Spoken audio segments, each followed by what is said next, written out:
ಶಿಲುಬೆಯೇ ನಮ್ಮ ಜಯಧ್ವಜವು, ಶಿಲುಬೆಯ ಕ್ರೈಸ್ತರ ಗುರುತಾಯಿತು. ಶಿಲುಬೆಯ ಮೇಲೆ ಬಲಿಯಾಗಿ ಬಿಡುಗಡೆಯಿತ್ತರು ಶ್ರೀಯೇಸು, ಬಿಡುಗಡೆಯಿತ್ತರು ಶ್ರೀಯೇಸು. ಶಿಲುಬೆಯ ಜಯದ ಶಕ್ತಿ, ಶಿಲುಬೆಯಿಂದಲೇ ಮುಕ್ತಿ. ಶಿಲುಬೆಯ ಜಯದ ಶಕ್ತಿ, ಶಿಲುಬೆಯಿಂದಲೇ ಮುಕ್ತಿ.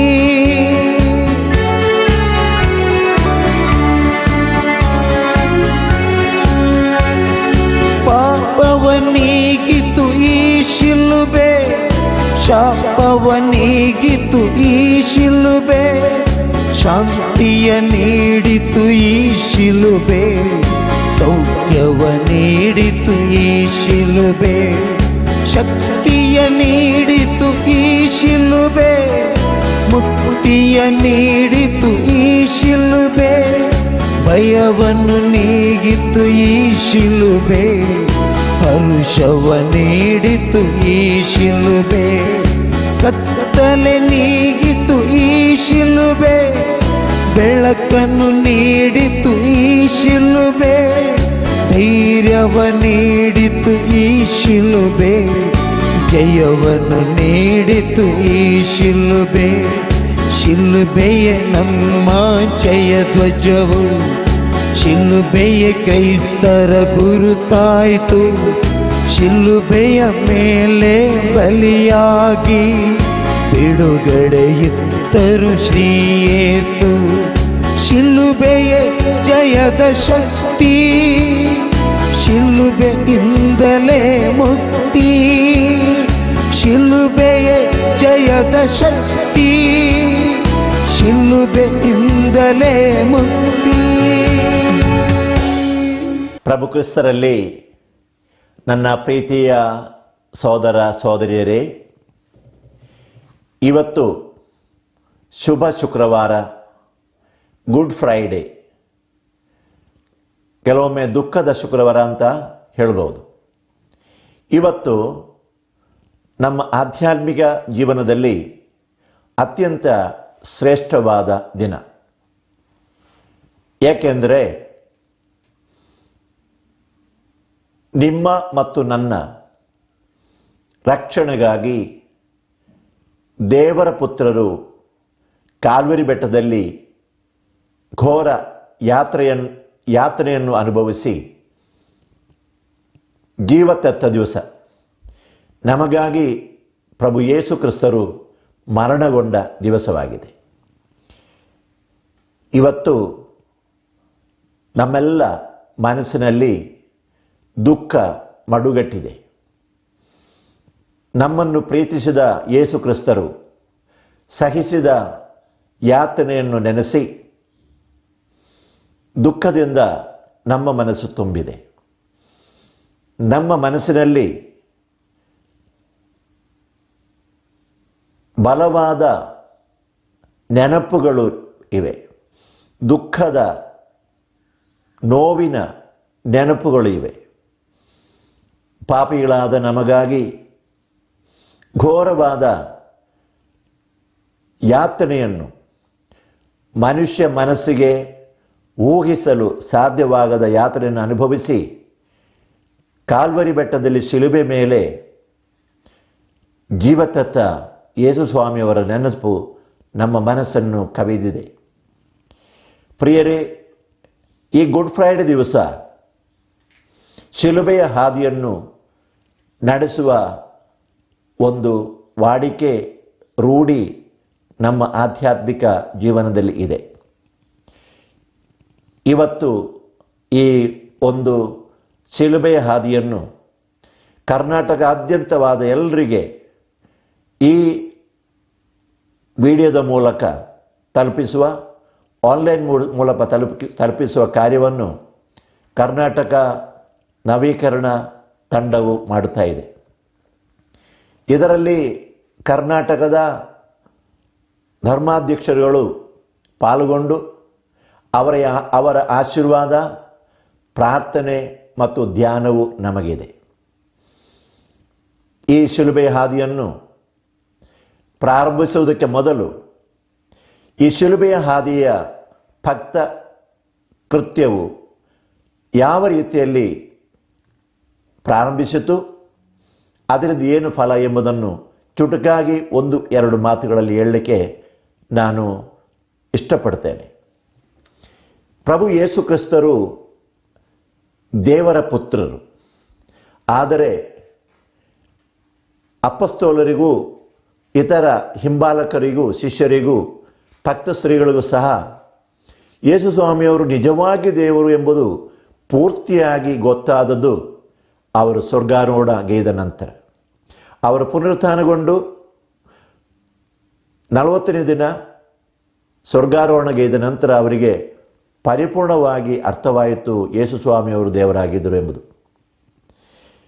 ಆ ಸಂದರ್ಭದಲ್ಲಿ ಅಂದರೆ ಅಪೊಸ್ತಲರು ನೋಡಿ ನಿಲ್ಲುವಾಗ ಅವರು ಮೆಲ್ಲ ಸ್ವರ್ಗಕ್ಕೆ ಏರಿ ಹೋಗಿ ಪಿತನ ಬಳಿಗೆ ಹೋದನ್ನು ಅವರು ನೋಡಿದರು. ಆಗ ಅವರಿಗೆ ಸರಿಯಾಗಿ ಮನವರಿಕೆ ಆಯಿತು, ಯೇಸು ನಿಜವಾಗಿ ದೇವರ ಪುತ್ರರು, ದೇವರಾಗಿದ್ದರು. ನಮ್ಮ ರಕ್ಷಣೆಗಾಗಿ ಅವರು ಮರಣಗೊಂಡರು. ನಮ್ಮ ರಕ್ಷಣೆಗಾಗಿ ಅವರು ಯಾತನೆಯನ್ನು ಅನುಭವಿಸಿದರು. ಮೊಳೆಯಿಂದ ಅವರು ಜಡಿಯಲ್ಪಟ್ಟರು, ಮುಳ್ಳಿನ ಕಿರೀಟವನ್ನು ಧರಿಸಿದರು. ಅವರು ಹೀನವಾಗಿ ಅಪಮಾನಕ್ಕೆ ಒಳಗಾದರು. ಶಿಲುಬೆ ಮೇಲೆ ಅವರು ಯಾತನೆ ಸಹಿಸಿ ಮರಣಗೊಂಡರು ಎಂಬುದು ಅವರಿಗೆ ಅರ್ಥವಾಯಿತು. ಇದು ನಮ್ಮ ಮೇಲಿನ ಪ್ರೀತಿಯಿಂದ ಮಾಡಿದರು ಎಂಬುದು ಅರ್ಥವಾಯಿತು. ಕನ್ಯಮರಿಯಮ್ಮನವರಿಗೆ ಪರಿಪೂರ್ಣವಾಗಿ ಗೊತ್ತಿತ್ತು ಯೇಸು ಸ್ವಾಮಿಯವರು ದೇವರು ಎಂದು. ಯೇಸು ಸ್ವಾಮಿಯವರ ಸ್ವರ್ಗಾರೋಹಣ ನಂತರ ಇವರ ನೆನಪುಗಳು, ಜೀವಂತವಾದಂಥ ನೆನಪುಗಳು ಅವರಿಗಿತ್ತು. ಯೇಸು ಸ್ವಾಮಿಯವರು ಯಾತ್ರೆಯನ್ನು ಸಹಿಸಿದ ಸ್ಥಳಗಳಿಗೆ ಅವರು ಪುನಃ ಹೋಗುತ್ತಿದ್ದರು. ಕಣ್ಣುನೀರಿನಿಂದ ಅವರು ತೊಳಿತಿದ್ದರು. ಅವರು ಬಿದ್ದ ಕಡೆಯಲ್ಲಿ ಅವರು ಮುತ್ತನ್ನು ಕೊಡುತ್ತಿದ್ದರು.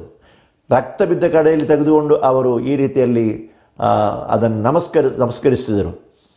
ಮತ್ತು ಯೇಸು ಸ್ವಾಮಿಯವರು ಶಿಲುಬೆಯನ್ನು ಹೊತ್ತುಕೊಂಡು ಯಾತನೆಯನ್ನು ಅನುಭವಿಸ್ತಾ ಹೋದಂಥ ಹಾದಿಯಲ್ಲಿ ಹೋಗುವಂಥ ಕ್ರಮವು ಮೆಲ್ಲಮೆಲ್ಲನೆ ಪ್ರಾರಂಭವಾಯಿತು. ಯೇಸು ಸ್ವಾಮಿಯವರ ಯಾತ್ರೆಯನ್ನು ಸ್ಮರಿಸುವಾಗ ಅವರ ಹೃದಯ ಪ್ರೀತಿಯಿಂದಲೂ ದುಃಖದಿಂದಲೂ ಕೃತಜ್ಞತೆಯಿಂದಲೂ ತುಂಬಿತ್ತು. ಹಾಗೆ ಅವರು ಆ ಹಾದಿಯಲ್ಲಿ ಹಲವು ಬಾರಿ ಹೋಗ್ತಿದ್ದರು.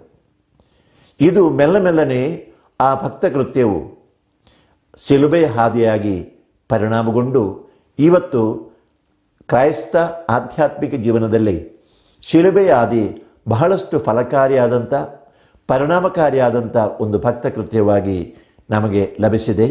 ಇದರಿಂದ ಅನೇಕ ಆತ್ಮಗಳು ಸಂತೋಷವನ್ನು ಅನುಭವಿಸಿ ಯೇಸುವಿನ ಪ್ರೀತಿಯಲ್ಲಿ ಬೆಳೆದು ಪಾಪ ಪರಿಹಾರಕ್ಕಾಗಿ ಮಾಡುವಂಥ ಒಂದು ರೂಢಿಯು ಕ್ರಮವು ನಮ್ಮ ಧರ್ಮಸಭೆಯಲ್ಲಿದೆ. ವಿಶೇಷವಾಗಿ ಈ ಪಾಸ್ಕದ ಕಾಲದಲ್ಲಿ, ತಪಸ್ಸು ಕಾಲದಲ್ಲಿ ಮತ್ತು ಈ ಗುಡ್ ಫ್ರೈಡೆ ದಿವಸ ಈ ಶಿಲುಬೆ ಹಾದಿಯನ್ನು ಮಾಡುವಂಥ ಕ್ರಮವು ನಮ್ಮ ಧರ್ಮಸಭೆಯಲ್ಲಿ ಬಂದಿದೆ. ಇವತ್ತು ಈ ಶುಭ ಶುಕ್ರವಾರದಂದು, ಗುಡ್ ಫ್ರೈಡೆ ಅಂದು ನಾವೆಲ್ಲರೂ ಸೇರಿ, ಸಾಧ್ಯವಾದ ಎಲ್ಲರೂ ಸೇರಿ ಈ ಶಿಲುಬೆ ಹಾದಿಯನ್ನು ಭಕ್ತಿಯಿಂದ ಮಾಡಿ ದೇವರ ಆಶೀರ್ವಾದ ಮತ್ತು ಕೃಪೆಗೆ ನಾವು ಕಾರಣೀಭೂತರಾಗೋಣ. ಪ್ರಿಯರೇ, ನಾವೀಗ ಶಿಲುಬೆಯ ಹಾದಿಯನ್ನು ನಾವು ನಡೆಸುತ್ತೇವೆ. ಕನ್ಯಾಮರಿಯಮ್ಮನವರೊಂದಿಗೆ, ಅಪೊಸ್ತಲರೊಂದಿಗೆ ಭಕ್ತಿಯಿಂದ, ವಿಶ್ವಾಸದಿಂದ ನಾವಿದನ್ನು ನಡೆಸೋಣ. ಪ್ರಾರಂಭ ಪ್ರಾರ್ಥನೆಯನ್ನು ನಾವು ಮಾಡೋಣ. ನೀವೆಲ್ಲರೂ ಮೊಣಕಾಲೂರಿ. ನಾನೀಗ ಪ್ರಾರಂಭ ಪ್ರಾರ್ಥನೆಯನ್ನು ಮಾಡ್ತಿರುವಾಗ ನೀವು ಮೌನವಾಗಿ ನಿಮ್ಮ ಹೃದಯಗಳಲ್ಲಿ ಈ ಪ್ರಾರ್ಥನೆಯನ್ನು ನಿಮ್ಮದಾಗಿಸಿಕೊಳ್ಳಿ. ಪಿತನ ಮತ್ತು ಸುತನ ಮತ್ತು ಪವಿತ್ರಾತ್ಮನ ನಾಮದಲ್ಲಿ ಆಮೇನ್. ಸ್ವರ್ಗದಲ್ಲಿರುವ ಪ್ರೀತಿಮಯ ತಂದೆಯೇ, ನಿಮ್ಮನ್ನು ನಾವು ಆರಾಧಿಸುತ್ತೇವೆ. ಪಾಪಿಗಳಾದ ಮನುಷ್ಯರಿಗಾಗಿ ಜೀವಾರ್ಪಣೆಗೈಯಲು ಬಂದ ರಕ್ಷಕರಾದ ಯೇಸುವೇ, ನಿಮ್ಮನ್ನು ನಾವು ವಂದಿಸುತ್ತೇವೆ. ಯೇಸುವೇ, ನೀವು ನಮ್ಮನ್ನು ಪ್ರೀತಿಸಿದಿರಿ, ಕೊನೆಯ ತನಕ ಪ್ರೀತಿಸಿದಿರಿ. ಸ್ನೇಹಿತರಿಗಾಗಿ ಜೀವತ್ಯಾಗ ಮಾಡುವುದಕ್ಕಿಂತ ಶ್ರೇಷ್ಠವಾದ ಪ್ರೀತಿ ಬೇರೊಂದಿಲ್ಲವೆಂದು ನೀವು ಹೇಳಿದಿರಲ್ಲವೇ? ಪಿಲಾತನ ಭವನದಿಂದ ಗೋಲ್ಗೊಥಾ ಬೆಟ್ಟದವರೆಗೆ ಶಿಲುಬೆಯನ್ನೊತ್ತು ಸಾಗಿದ ನಿಮ್ಮ ಅಂತ್ಯಯಾತ್ರೆಯು ನಿಮ್ಮ ಪ್ರೀತಿಯ ಅತ್ಯಂತ ಮಹತ್ತರವಾದ ನಿದರ್ಶನವಾಗಿತ್ತು. ಕಣ್ಣೀರು ಮತ್ತು ರಕ್ತ ಸುರಿಸಿಕೊಂಡು ನೀವು ಸಾಗಿದ ಅದೇ ಹಾದಿಯಲ್ಲಿ ಶೋಕಮಾತೆಯಾದ ಕನ್ಯಮರಿಯಮ್ಮರವರನ್ನು ಹಿಂಬಾಲಿಸಿಕೊಂಡು ಒಂದು ತೀರ್ಥಯಾತ್ರೆಯಾಗಿ ನಾವು ನಿಮ್ಮನ್ನು ಹಿಂಬಾಲಿಸುತ್ತೇವೆ.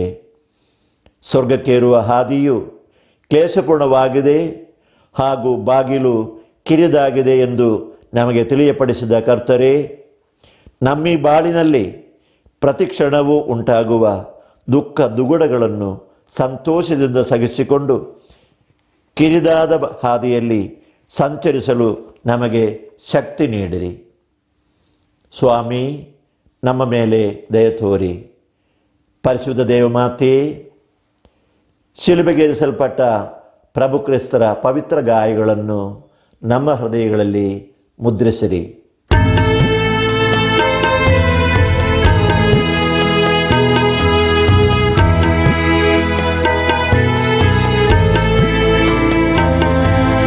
ಕಲ್ವಾರಿಯೇ ಬಲಿಪೀಠವು, ಶ್ರೀ ಯೇಸುವೆ ಮಹಾಯಾಜಕನು, ಲೋಕದ ಪಾಪಕ್ಕೆ ಪರಿಹಾರ ಬಲಿಯಾಗಿ ತನ್ನನ್ನೇ ಶಿಲುಬೆಯಲ್ಲಿ ಅರ್ಪಿಸಿದರು. ಕಲ್ವಾರಿಯೇ ಬಲಿಪೀಠವು, ಶ್ರೀ ಯೇಸುವೆ ಮಹಾಯಾಜಕನು, ಲೋಕದ ಪಾಪಕ್ಕೆ ಪರಿಹಾರ ಬಲಿಯಾಗಿ ತನ್ನನ್ನೇ ಶಿಲುಬೆಯಲ್ಲಿ ಅರ್ಪಿಸಿದರು. ನನ್ನ ಪಾಪ ನನ್ನ ಶಾಪಕ್ಕೆ ಪರಿಹಾರವೇ ಬಲಿಯೋ, ನನ್ನ ಪಾಪ ನನ್ನ ಶಾಪಕ್ಕೆ ಪರಿಹಾರವೇ ಬಲಿಯೋ. ಮೊದಲನೆಯ ಸ್ಥಳ, ಯೇಸುವಿಗೆ ಮರಣದಂಡನೆ ತೀರ್ಪನ್ನು ನೀಡುತ್ತಾರೆ. ಯೋಹಾನ 19:16. ಕಡೆಗೆ ಪಿಲಾತನು ಯೇಸುವನ್ನು ಶಿಲುಬೆಗೇರಿಸುವುದಕ್ಕಾಗಿ ಅವರಿಗೆ ಒಪ್ಪಿಸಿಬಿಟ್ಟನು. ಸ್ವಾಮಿ ಯೇಸುವೆ, ನಿಮ್ಮನ್ನು ಆರಾಧಿಸಿ ನಮಸ್ಕರಿಸಿ ಕೃತಜ್ಞತಾ ಸ್ತೋತ್ರವನ್ನು ಮಾಡುತ್ತಿದ್ದೀವಿ, ಏಕೆಂದರೆ ನಿಮ್ಮ ಪವಿತ್ರ ಶಿಲುಬೆಯಿಂದ ಲೋಕವನ್ನು ರಕ್ಷಿಸಿದ್ದೀರಿ. ಸಹೋದರ ಸಹೋದರಿಯರೇ, ಈ ಲೋಕವನ್ನು ನಮ್ಮೆಲ್ಲರನ್ನು ಸೃಷ್ಟಿಸಿ ಪರಿಪಾಲಿಸುವ ಕೊನೆಯ ಗಳಿಗೆಯಲ್ಲಿ ನಮ್ಮೆಲ್ಲರನ್ನು ತೀರ್ಪು ವಿಧಿಸುವ ದೇವರ ಪುತ್ರ ಈ ಲೋಕದ ನ್ಯಾಯಾಧೀಶನ ಮುಂದೆ ಹಿಂಸೆ ಬಾಧೆಗಳಿಗಾಗಿ ನಿಸ್ಸಹಾಯನಾಗಿ ನಿಂತಿದ್ದಾರೆ.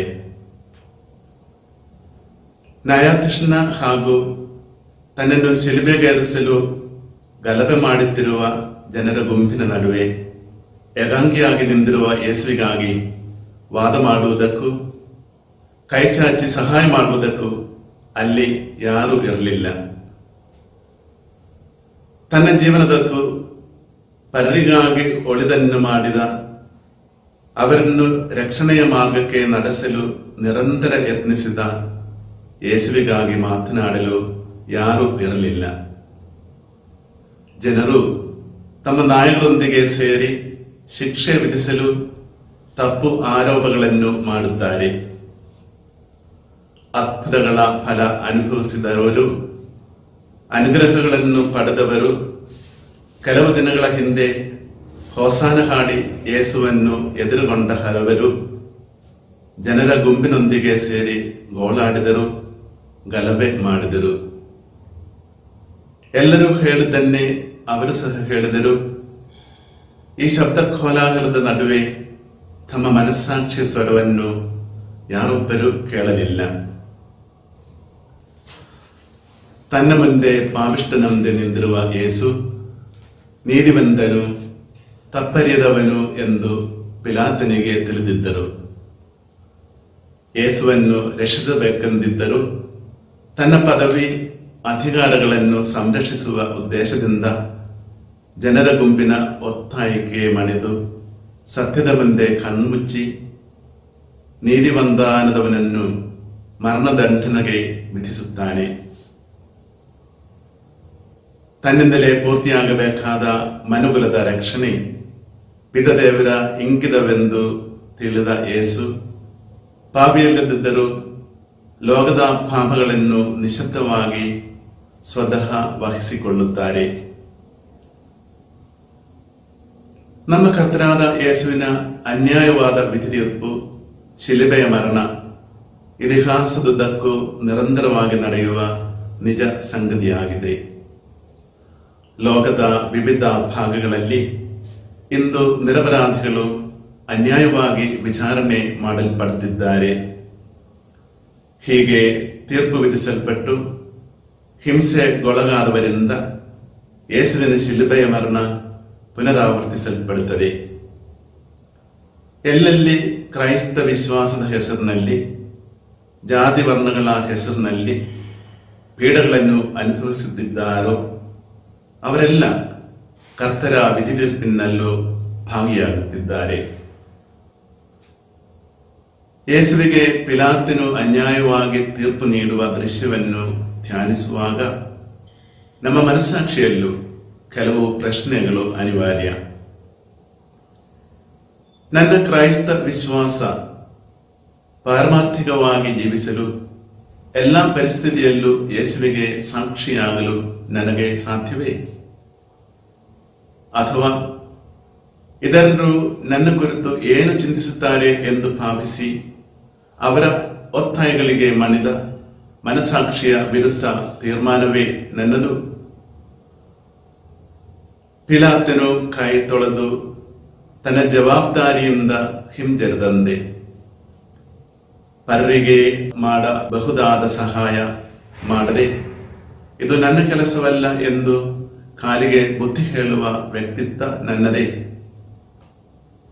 ನಿರಪರಾಧಿಗಳು, ನಿಸ್ಸಹಾಯರು ಆದ ನಮ್ಮ ಸಹೋದರರು ತಪ್ಪು ತೀರ್ಪಿಗೆ ಬಲಿಯಾಗುವಾಗ ನನ್ನ ಪ್ರತಿಕ್ರಿಯೆ ಏನು? ನಾನು ಸಹ ಜನರೊಂದಿಗೆ ಸೇರುವನು. ವ್ಯತ್ಯಸ್ತವಾಗಿ ಚಿಂತಿಸುವವರನ್ನು, ನನ್ನ ಇಚ್ಛೆಗೆ ಮಣಿಯದವರನ್ನು ನಾನು ಹೇಗೆ ತೀರ್ಪು ವಿಧಿಸುತ್ತೇನೆ? ಇದರರು ನಮಗೆ ತಪ್ಪು ತೀರ್ಪು ನೀಡುವಾಗ ನಮ್ಮ ಪ್ರತಿಕ್ರಿಯೆ ಹೇಗೆ? ಕರ್ತನಾದ ಯೇಸುವೆ, ಅನ್ಯಾಯವಾದ ತೀರ್ಪನ್ನು ನೀವು ಸಂತೋಷದಿಂದ ಸ್ವೀಕರಿಸಿದ ಹಾಗೆ ನಾವು ಜೀವಿಸುತ್ತಿರುವ ಈ ಆಧುನಿಕ ಯುಗದಲ್ಲಿ ತಿರಸ್ಕರಣಗಳನ್ನು ಲೆಕ್ಕಿಸದೆ ಸತ್ಯದ ದಾರಿ ಹಿಡಿದು ಜೀವಿಸಲು ಬೇಕಾದ ಕೃಪೆ ನೀಡಿರಿ.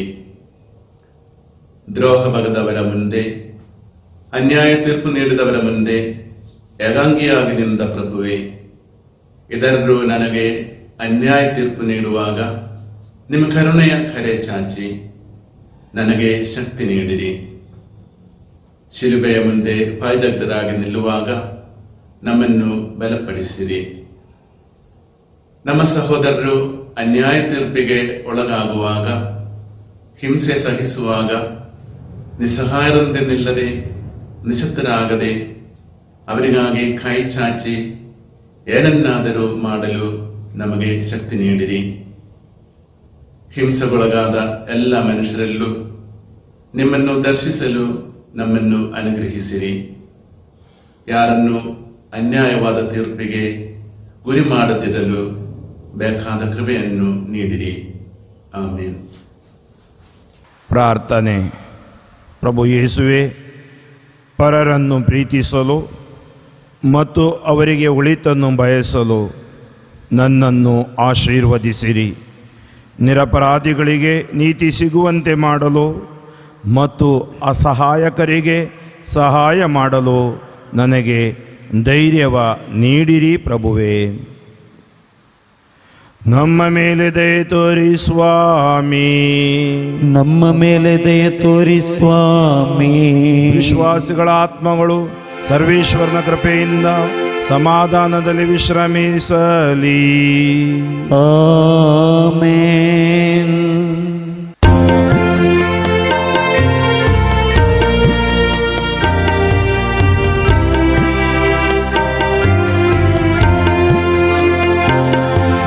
ಶಿಲುಬೆಯೇ ನಿನ್ನ ಮಾರ್ಗ, ಮುಂದೆ ನಡೆಯುವಾಗ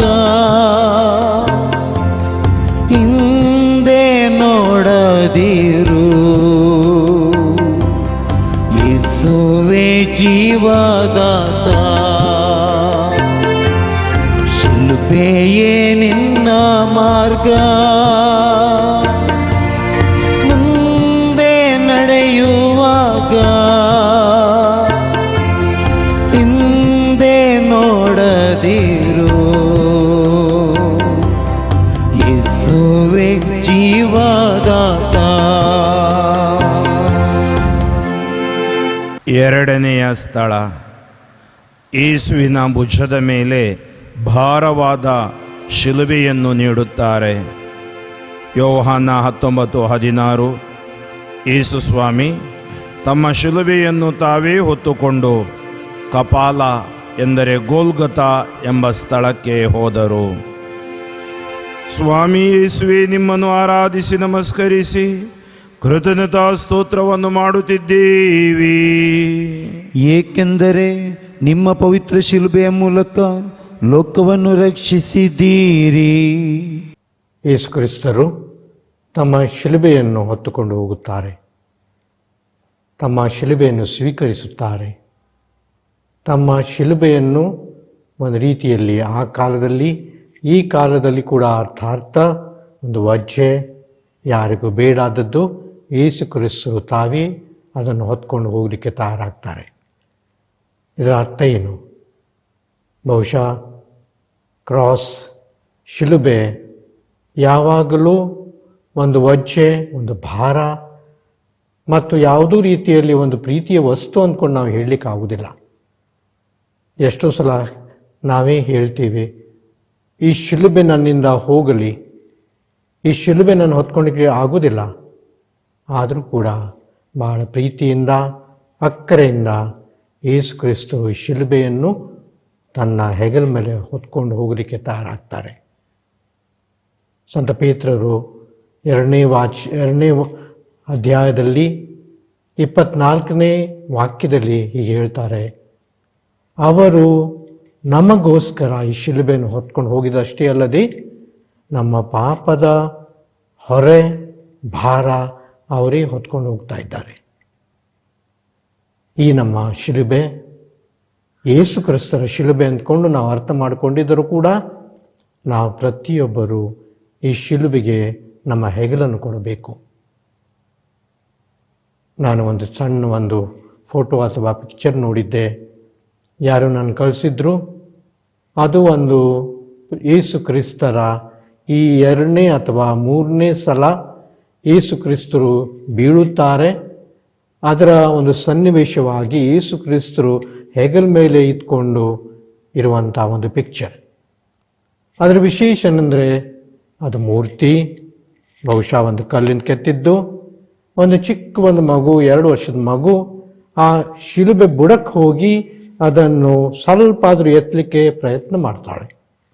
ಭಾಳ ಒಳ್ಳೆ ಕಾಣ್ತದೆ. ಗೊತ್ತಿದೆ ಅದು ಶಿಲುಬೆ, ಅದು ಕಲ್ಲಿನ ಶಿಲುಬೆ. ಯಾವುದೋ ಕಾರಣಕ್ಕೆ ಆ ಮಗು ಎತ್ತಲಿಕ್ಕೆ ಆಗೋದಿಲ್ಲ, ಆದರೆ ಪ್ರಯತ್ನ ಪಡ್ತಾಳೆ. ಬಹುಶಃ ಯೇಸು ಕ್ರಿಸ್ತರು ನಮಗೂ ಕೂಡ ಅದೇ ರೀತಿಯಲ್ಲಿ ನಾವು ನಮ್ಮ ಪ್ರಯುಕ್ತ, ಪ್ರತ್ಯೇಕ ಮತ್ತು ವಿಶೇಷವಾಗಿ ದೇವರು ಕೊಟ್ಟಂಥ ಶಿಲುಬೆ, ಬಹುಶಃ ನನ್ನ ಸ್ಥಿತಿಗತಿ, ನನ್ನ ರೋಗ, ನನ್ನ ಬಡತನ, ನನ್ನ ಸಾಲ, ನನ್ನ ದುರಾದೃಷ್ಟ ಏನೂ ಆಗಲಿ, ದೇವರು ಕೊಟ್ಟಿದ್ದದ್ದು ನಾನು ಸ್ವೀಕರಿಸಲಿಕ್ಕೆ ತಯಾರಾಗಬೇಕು. ನಾವು ನಮ್ಮ ಗುಡ್ ಫ್ರೈಡೇ, ನಮ್ಮ ಪವಿತ್ರ ಶುಕ್ರವಾರ ದಿವಸ ನಮ್ಮ ವಿಧಿಯಲ್ಲಿ ಒಂದು ದೈವಿಕ ಒಂದು ಕಾರ್ಯಕ್ರಮದಲ್ಲಿ ನಾವು ಕೂಡ ಶಿಲುಬೆಯನ್ನು ಅದನ್ನು ತೆರವುಗೊಳಿಸಿ ಆ ಶಿಲುಬೆಯನ್ನು ನಾವು ಮುತ್ತು ಕೊಡಲು ಒಂದು ವಿಧಿ ಇದೆ. ನಾವು ಸಾಲಾಗಿ ಬಂದು ಮೊಣಕಾಲು ಹಾಕಿ ನಾನು ಮುತ್ತು ಕೊಡ್ತೀವಿ. ಅದರ ಅರ್ಥ ಏನು? ಯೇಸು ಕ್ರಿಸ್ತರು ನನಗೆ ಕೊಟ್ಟಂಥ ಶಿಲುಬೆ ನನ್ನ ಜೀವನದಲ್ಲಿ ವೈಯಕ್ತಿಕವಾಗಿ ನನ್ನ ಪಾಪದ ಮುಖಾಂತರ ಅಥವಾ ನನ್ನ ಯಾವುದೋ ಒಂದು ಕೆಟ್ಟ ಕೆಲಸದ ಮುಖಾಂತರ ಇಲ್ಲದಾದರೆ ಬಹುಶಃ ನೈಸರ್ಗಿಕ ನನಗೆ ಜೀವನದಲ್ಲಿ ನಾನು ಕೊಟ್ಟಂಥ ಶಿಲುಬೆಯನ್ನು ನಾನು ಕೂಡ ಅಪ್ಕೊಳ್ತೀನಿ ಅಂದ್ಕೊಂಡು ಇದರ ಅರ್ಥ. ಪ್ರೀತಿಯ ಸಹೋದರ ಸಹೋದರಿಯರೇ, ನಾವು ಕೂಡ ಈ ಶಿಲುಬೆ ಹಾದಿ ಮಾಡುವಾಗ ಯೇಸು ಕ್ರಿಸ್ತರನ್ನು ಈ ಶಿಲುಬೆಯನ್ನು ಪ್ರೀತಿಯಿಂದ ಅದನ್ನು ಅಪ್ಪಿಕೊಳ್ಳುವಾಗ ನಾವು ಕೂಡ ನಮ್ಮ ಶಿಲುಬೆಯನ್ನು ಒಪ್ಪಿಕೊಳ್ಳಲಿಕ್ಕೆ ಮತ್ತು ಅದನ್ನು ಹೊತ್ಕೊಂಡು ಹೋಗಲಿಕ್ಕೆ ನಾವು ದೇವರ ಹತ್ರ ಸಹಾಯ, ಸಹಕಾರ ಮತ್ತು ಕೃಪೆಯನ್ನು ನಾವು ಕೇಳಿಕೊಳ್ಳೋಣ. ಈ ಶಿಲುಬೆ ಹಾದಿಯಲ್ಲಿ ಭಾಗವಹಿಸುವಾಗ ನಾವು ಕೂಡ ಇತರ ಜೊತೆಗೆ ಬಹುಶಃ ದೈಹಿಕವಾಗಿಲ್ಲದ ಮಾನಸಿಕವಾಗಿ ಆಧ್ಯಾತ್ಮಿಕವಾಗಿ ನನ್ನದು ಹಾಗೂ ಇತರರ ಶಿಲುಬೆಯನ್ನು ನಾನು ಹೀಗೆ ಹೊತ್ಕೊಂಡು ಹೋಗಲಿ ಅಂದ್ಕೊಂಡು ದೇವರ ಹತ್ರ ನಾವು ಪ್ರಾರ್ಥಿಸೋಣ. ಪ್ರಾರ್ಥನೆ. ಪ್ರಿಯ ಯೇಸುವೆ, ನನ್ನ ಜೀವನದಲ್ಲಿ ಬರುವ ಕಷ್ಟ ಮತ್ತು ಸೋಲುಗಳಿಗೆ ಅಂಜದೆ ನಿಮ್ಮ ಶಿಲುಬೆಯ ಶಕ್ತಿಯಿಂದ ಮತ್ತು ಪುನರುತ್ಥಾನ ಪ್ರಭೆಯಿಂದ ನನ್ನ ಜೀವನವನ್ನು ಅರ್ಥಭರಿತವಾಗಿ ಜೀವಿಸಲು ನನಗೆ ಆಧಾರ ನೀಡಿರಿ ಪ್ರಭುವೇ. ನಮ್ಮ ಮೇಲೆ ದಯೆ ತೋರಿ ಸ್ವಾಮಿ, ನಮ್ಮ ಮೇಲೆ ದಯೆ ತೋರಿ ಸ್ವಾಮಿ. ವಿಶ್ವಾಸಿಗಳ ಆತ್ಮಗಳು ಸರ್ವೇಶ್ವರನ ಕೃಪೆಯಿಂದ ಸಮಾಧಾನದಲ್ಲಿ ವಿಶ್ರಮಿಸಲಿ. ಆಮೆನ್. ದೇವಾ ಧ್ಯಾನಿಸುವೆ ನಿನ್ನಯ ಪಾಡು ಶಿಲುಬೆಯ ಮರಣ ಧ್ಯಾನಿಸಿ ಧ್ಯಾನಿಸಿ ನಿಂತಿರುವೆ. ದೇವಾ ಧ್ಯಾನಿಸುವೆ ಶಿಲುಬೆಯ ಹೊರುತ ಕಷ್ಟವ ಪಡುತ್ತಾ ಸಾಗಿದೆ ದೇವಾ ನನಗಾಗಿ. ದೇವಾ ನಿನ್ನ ಪ್ರೀತಿ ಪ್ರೇಮ, ದೇವಾ ನಿನ್ನ ಪ್ರೀತಿ ಪ್ರೇಮ ಪಡೆದ ನಾನು ಧನ್ಯನು. ದೇವಾ ಧ್ಯಾನಿಸುವೆ, ದೇವಾ ಧ್ಯಾನಿಸುವೆ. ಮೂರನೆಯ ಸ್ಥಳ, ಯೇಸು ಮೊದಲ ಬಾರಿ ಶಿಲುಬೆಯ ಅಡಿಯಲ್ಲಿ ಬೀಳುತ್ತಾರೆ. ಯೆಶಾಯ 53 ವಾಕ್ಯ 5. ಗಾಯಗೊಂಡ ನಾಥ ನಮ್ಮ ಪಾಪಗಳ ನಿಮಿತ್ತ, ಜರ್ಜರಿತನಾದ ನಮ್ಮ ದ್ರೋಹಗಳ ದೆಸೆಯಿಂದ, ಶಿಕ್ಷೆಗೊಳಗಾದ ನಮ್ಮ ರಕ್ಷೆಗಾಗಿ, ಪೆಟ್ಟು ತಿಂದ ನಮ್ಮ ಸ್ವಸ್ಥತೆಗಾಗಿ. ಸ್ವಾಮಿ ಯೇಸುವೆ, ನಾವು ನಿಮ್ಮನ್ನು ಆರಾಧಿಸಿ ನಮಸ್ಕರಿಸಿ ಕೃತಜ್ಞತಾ ಸ್ತೋತ್ರವನ್ನು ಮಾಡುತ್ತಿದ್ದೇವೆ. ಏಕೆಂದರೆ ನಿಮ್ಮ ಪವಿತ್ರ ಶಿಲುಬೆಯಿಂದ ಲೋಕವನ್ನು ರಕ್ಷಿಸಿದ್ದೀರಿ. ಪ್ರಿಯ ಸಹೋದರ ಸಹೋದರರೇ, ಈ ಪವಿತ್ರ ಶುಕ್ರವಾರದಂದು ಶಿಲುಬೆಯ ಹಾದಿಯಲ್ಲಿ ಕ್ರಿಸ್ತರು ಮೊದಲನೇ ಬಾರಿ ಶಿಲುಬೆಯ ಅಡಿಯಲ್ಲಿ ಬಿದ್ದಿದ್ದರ ಆ ಘಟನೆಯ ಬಗ್ಗೆ ನಿಮ್ಮೊಂದಿಗೆ ಧ್ಯಾನ ಮಾಡಲಿಕ್ಕೆ ನಾನು ಬಯಸ್ತಾ ಇದ್ದೇನೆ. ಒಂದು ಮಾತ್ರ ಖಚಿತ, ಎಷ್ಟು ಸಲ ಯೇಸು ತಮ್ಮ ಶಿಲುಬೆಯ ಅಡಿಯಲ್ಲಿ ಬಿದ್ದರೋ ಅಷ್ಟೇ ಸಲ ಅವರು ಎದ್ದು ಮುನ್ನಡೆದರು. ಇಂದಿನ ದಿನ ಆ ಯೇಸು ನಮಗೂ ಕೂಡ ಇದೇ ಆಹ್ವಾನವನ್ನು ಕೊಡುತ್ತಾ ಇದ್ದಾರೆ. ಈ ಧ್ಯಾನ ಮಾಡುವಾಗ ಅವರೊಡನೆ ಇದ್ದಂತಹ ಅವರ ಅಪೋಸ್ತಲ ಸಂತ ಪೇತ್ರ ಇವರ ನಡವಳಿಕೆಯ ಬಗ್ಗೆ ಯಾವಾಗ ಅವರು ಶಿಲುಬೆಯನ್ನು ಹೊತ್ಕೊಂಡು ಹೋಗ್ತಾ ಇದ್ದರೋ ಆ ಗಳಿಗೆಯಲ್ಲಿ ಅವ್ರಿಗೆ ಏನಾಯಿತು ಅದರ ಬಗ್ಗೆ ನಾನು ಧ್ಯಾನಿಸಿ, ಸಾಕಷ್ಟು ಸಲ ನಾವು ಕೂಡ ಇಂಥ ಒಂದು ತಪ್ಪಿಗೆ ಒಳಗಾಗ್ತೇವೆ. ನಾವು ಕೂಡ ಸಂತ ಪೇತ್ರನ ಹಾಗೆ ಪದೇ ಪದೇ ಎದ್ದು ಕ್ರಿಸ್ತರಲ್ಲಿ ಒಂದಾಗಲು ಪ್ರಯತ್ನ ಮಾಡಬೇಕು ಎಂದು ನಾನು ಖಚಿತಪಡಿಸಲು ಪ್ರಯತ್ನ ಪಡುತ್ತಾ ಇದ್ದೇನೆ. ಒಂದು ರೀತಿಯಲ್ಲಿ ನೋಡಿದಾಗ ಸಂತ ಪೇತ್ರರು ಯೇಸುವಿನಿಂದ ಕಡಿಮೆ ಅಂದರೆ 5 ರೀತಿಯಲ್ಲಾದರೂ ದೂರವಾದರು. ಮೊದಲನೇದಾಗಿ ಅವರು ಪ್ರಾರ್ಥನೆಯನ್ನು ನಿರ್ಲಕ್ಷಿಸಿದರು. ಶಿಷ್ಯರ ಸಂಗಡ ಯೇಸು ಗೆತ್ಸೆಮನಿ ಎಂಬ ಸ್ಥಳಕ್ಕೆ ಬಂದು ಅವರು ಹೇಳ್ತಾರೆ, ನಾನು ಆಚೆಗೆ ಹೋಗಿ ಪ್ರಾರ್ಥಿಸುತ್ತೇನೆ, ನೀವು ಇಲ್ಲೇ ಇರಿ, ನೀವು ಕೂಡ ಪ್ರಾರ್ಥನೆ ಮಾಡಿ. ಸುಮಾರು 1 ತಾಸು ಕಳೆದ ನಂತರ ಯೇಸು ಅವರಲ್ಲಿಗೆ ಬಂದು ನೋಡುವಾಗ ಅವರು ನಿದ್ರಿಸ್ತಾ ಇದ್ದರು. ಯೇಸುವಿನ ಪ್ರಶ್ನೆ, ನನ್ನೊಡನೆ ನಿಮಗೆ 1 ಗಂಟೆಯಾದರೂ ಪ್ರಾರ್ಥಿಸಲು ಅಸಾಧ್ಯವಾಯಿತಾ?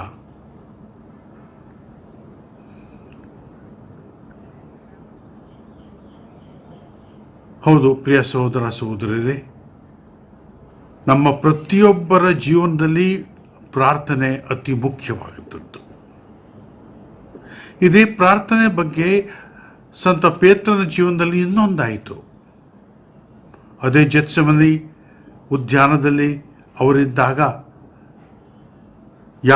ಮಹಾಯಾಜಕರ ಸಿಪಾಯಿಗಳು ಅವರಿಗೆ ಹಿಡಿಯಲು ಬಂದಾಗ ಸಂತ ಪೇತ್ರ ಏನು ತಿಳ್ಕೊಂಡ್ರು ಅಂತ ಹೇಳಿದ್ರೆ, ಅವರು ಪ್ರಾರ್ಥನೆ ಮಾಡದೆ ಹೋದರೂ ಅಡ್ಡಿಲ್ಲ, ಆದರೆ ಅವರ ಕಾಯಕದಿಂದ ದೇವರನ್ನು ಮೆಚ್ಚಿಸಬಹುದು. ತನ್ನ ಖಡ್ಗವನ್ನು ತೆಗೆದುಕೊಂಡು ಮಹಾಯಾಜಕರ ಶಿಷ್ಯರೊಬ್ಬರ ಕಿವಿಯನ್ನು ಕತ್ತರಿಸಿಬಿಡ್ತಾರೆ. ಯೇಸು ಹೇಳ್ತಾರೆ, ಆ ಖಡ್ಗವನ್ನು ಅದರ ಪೊರೆಯಲ್ಲಿ ನೀನು ಹಾಕು. ಯಾವನು ಖಡ್ಗದಿಂದ ಜೀವಿಸುತ್ತಾನೋ ಅವ ಖಡ್ಗದಲ್ಲಿ ಸಾಯುತ್ತಾನೆ. ಅಂದರೆ ಯೇಸು ಅವನಿಗೆ ಹೇಳ್ತಾರೆ, ಪ್ರಾರ್ಥಿಸು. ನಮ್ಮ ಯಾವ ಕಾರ್ಯಕಲಾಪಗಳನ್ನು ಪ್ರಾರ್ಥನೆಯ ಬದಲಾಗಿ ನಾವು ಮಾಡಲಿಕ್ಕೆ ಸಾಧ್ಯವಿಲ್ಲ. ನಾವು ಪ್ರಾರ್ಥನೆ ಮಾಡುವುದೇ ಅತಿ ಶ್ರೇಷ್ಠ. ನೀನು ಪ್ರಾರ್ಥಿಸು. 3ನೇ ರೀತಿಯಲ್ಲಿ ಸಂತ ಪೇತ್ರ ಯೇಸುವಿನಂತೆ ಅವರ ಸ್ವತಃ ಶಿಲುಬೆಯಲ್ಲಿ ಬಿದ್ದದ್ದು. ಯೇಸುವನ್ನು ಹಿಂಬಾಲಿಸಿಕೊಂಡು ಹೋಗುವಾಗ ಅವರಿಗೆ ಧೈರ್ಯ ಇದ್ದಿಲ್ಲ. ದೂರದಿಂದ ಹಿಂಬಾಲಿಸಿದರು, ತುಂಬ ದೂರ. ಎಲ್ಲಿ ಯಾರಾದರೂ ಬಂದು ಅವ್ರಿಗೇನಾದರೂ ಅನಾಹುತವನ್ನು ತಂದು ಕೊಡ್ತಾರೆಂದು ಹೆದರಿ ದೂರದಿಂದ ಅವರು ಹಿಂಬಾಲಿಸಿದರು.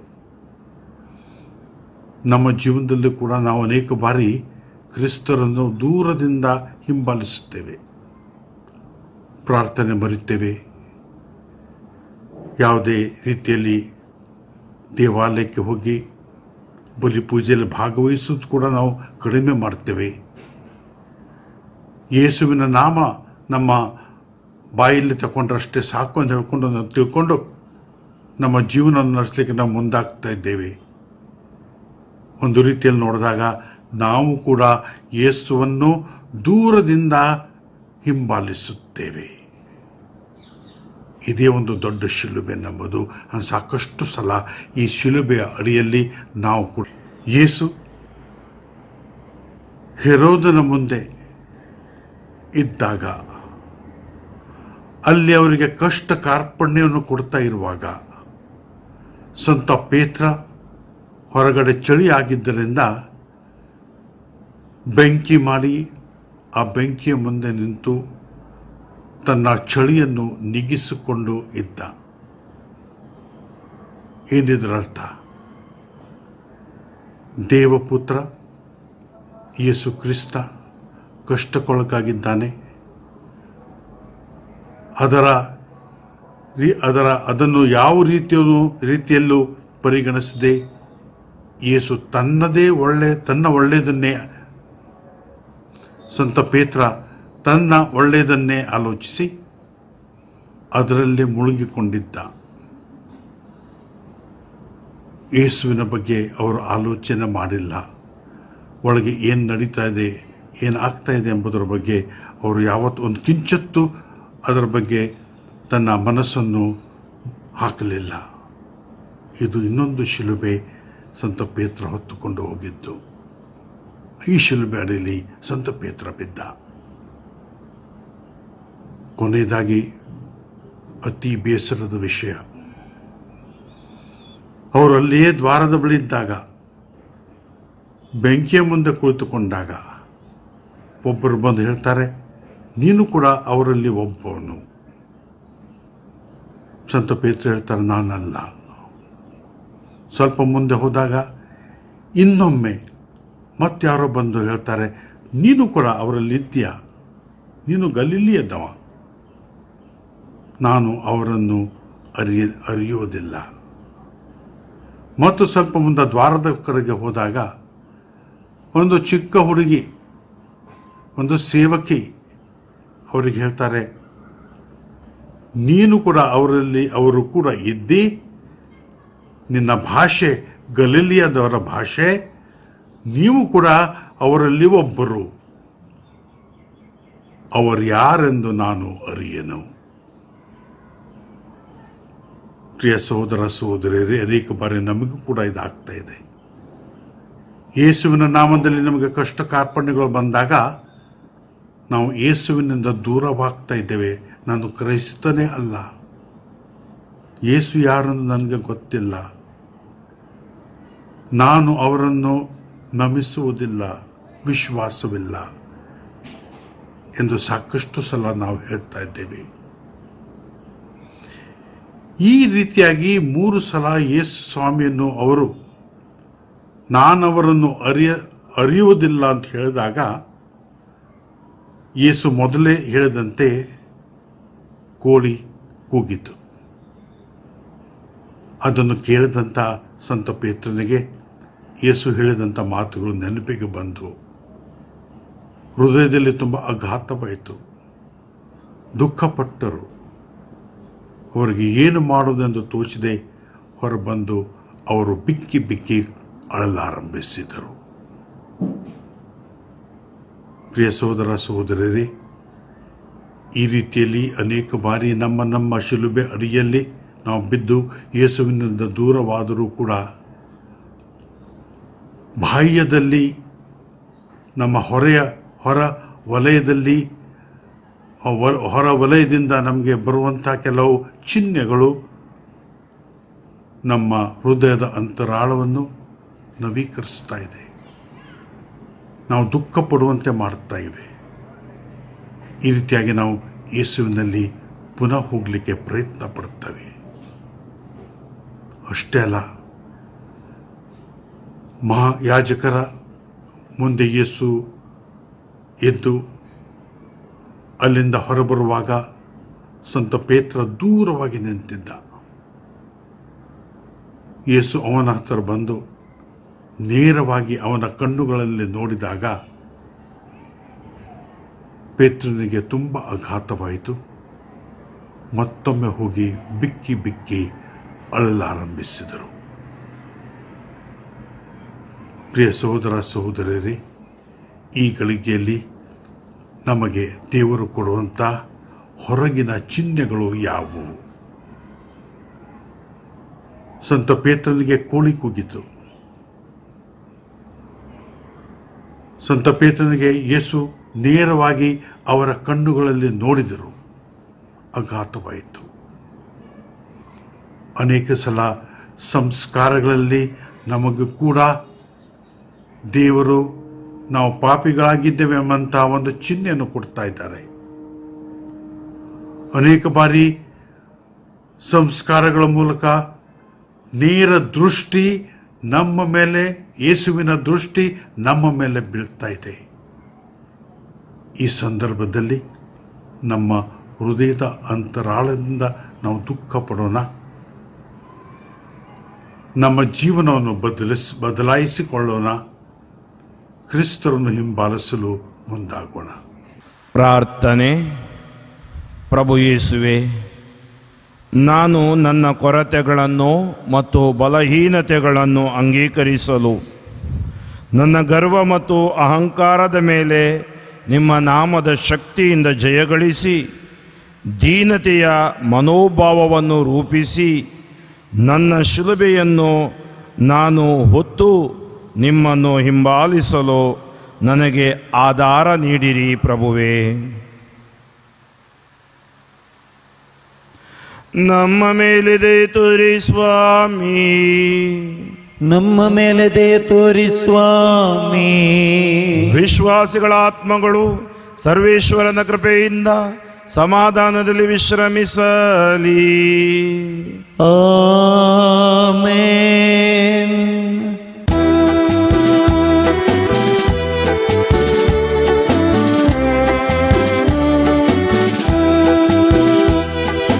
ಯೇಸು ಹೇಳಿದಂತೆ ನೀವು ಕೇಳಿ ಎಂದು ನುಡಿದರು ಮಾತೆ ಮೇರಿ.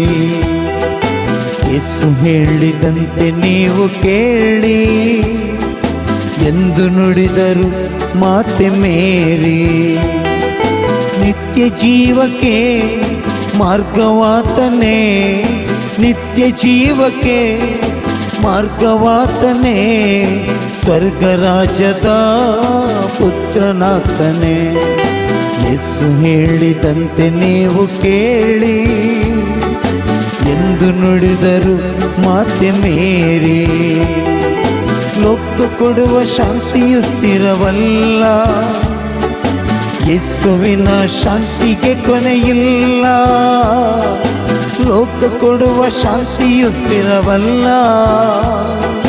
ಯೇಸುವಿನ ಶಾಂತಿಗೆ ಕೊನೆಯಿಲ್ಲ. ನಂಬಿದವರ ಪ್ರೀತಿಯು ಸ್ಥಿರವಲ್ಲ, ಯೇಸುವಿನ ಪ್ರೀತಿಗೆ ಕೊನೆಯಿಲ್ಲ. ಯೇಸು ಹೇಳಿದಂತೆ ನೀವು ಕೇಳಿ ಎಂದು ನುಡಿದರು ಮಾತೆ ಮೇರಿ. ನಿತ್ಯ ಜೀವಕ್ಕೆ ಮಾರ್ಗವಾತನೇ, ನಿತ್ಯ ಜೀವಕ್ಕೆ ಮಾರ್ಗವಾತನೇ, ಸ್ವರ್ಗರಾಜ್ಯದ ಪುತ್ರನಾತನೇ.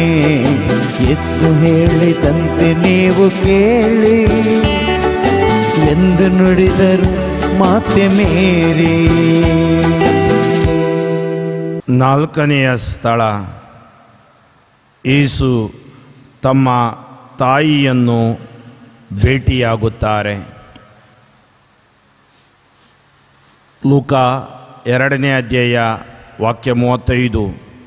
ಸಿಮಿಯೋನನು ಮರಿಯಳಿಗೆ, ನಿನ್ನ ವಿಷಯದಲ್ಲಿ ಹೇಳುವುದಾದರೆ ದುಃಖವೆಂಬ ಅಲಗೊಂದು ನಿನ್ನ ಅಂತರಂಗವನ್ನು ಸೀಳುವುದು. ಸ್ವಾಮಿ ಯೇಸುವೆ, ನಿಮ್ಮನ್ನು ಆರಾಧಿಸಿ ನಮಸ್ಕರಿಸಿ ಕೃತಜ್ಞತಾ ಸ್ತೋತ್ರವನ್ನು ಮಾಡುತ್ತಿದ್ದೇವೆ, ಏಕೆಂದರೆ ನಿಮ್ಮ ಪವಿತ್ರ ಶಿಲುಬೆಯಿಂದ ಲೋಕವನ್ನು ರಕ್ಷಿಸಿದ್ದೀರಿ. ಶಿಲುಬೆಯನ್ನು ಹೊತ್ತುಕೊಂಡು ನಡೆದಿರುವ ಪ್ರಭು ಯೇಸು ತಮ್ಮ ತಾಯಿ ಎದುರಾಗಿ ಬರುವುದನ್ನು ನೋಡುತ್ತಾರೆ. ದಿವ್ಯ ಯೇಸುವೆ, ನಿಮ್ಮನ್ನು ಆರಾಧಿಸಿ ನಮಸ್ಕರಿಸಿ ನಿಮಗೆ ಕೃತಜ್ಞತಾ ಸ್ತೋತ್ರವನ್ನು ಮಾಡುತ್ತಿದ್ದೇವೆ, ಏಕೆಂದರೆ ನಿಮ್ಮ ಪರಿಶುದ್ಧ ಶಿಲುಬೆಯಿಂದ ಈ ಲೋಕವನ್ನು ರಕ್ಷಿಸಿದ್ದೀರಿ. ತಾಯಿ ಮರಿಯಮ್ಮನವರು ಭಾರವಾದ ಶಿಲುಬೆಯನ್ನು ಹೊತ್ತುಕೊಂಡು ಹೋಗುತ್ತಾ ಇದ್ದ ನಡೆಯುತ್ತಿದ್ದ ಪ್ರಭು ಯೇಸುವನ್ನು ಭೇಟಿಯಾಗುತ್ತಾರೆ. ಪ್ರಭು ಯೇಸುವಿನ ದೃಷ್ಟಿಗಳು ತಾಯಿ ಮರಿಯಮ್ಮನವರ ದೃಷ್ಟಿಗಳು ಸಂಧಿಸುತ್ತವೆ. ಸಂಧಿಸುತ್ತಾ ತಮ್ಮ ಪ್ರೀತಿಯನ್ನು ಹಂಚಿಕೊಳ್ಳುತ್ತಾರೆ. ತಾಯಿ ಮರಿಯಮ್ಮನವರು ಪ್ರಭು ಯೇಸುವಿಗೆ ಜನ್ಮ ಕೊಟ್ಟ ಸಮಯದಿಂದ ಈ ಪ್ರೀತಿಯನ್ನೇ ಹಂಚಿಕೊಳ್ಳುತ್ತಾ ಇದ್ದರು, ಪ್ರತಿಕ್ಷಣ ಹಂಚಿಕೊಳ್ಳುತ್ತಾ ಇದ್ದರು.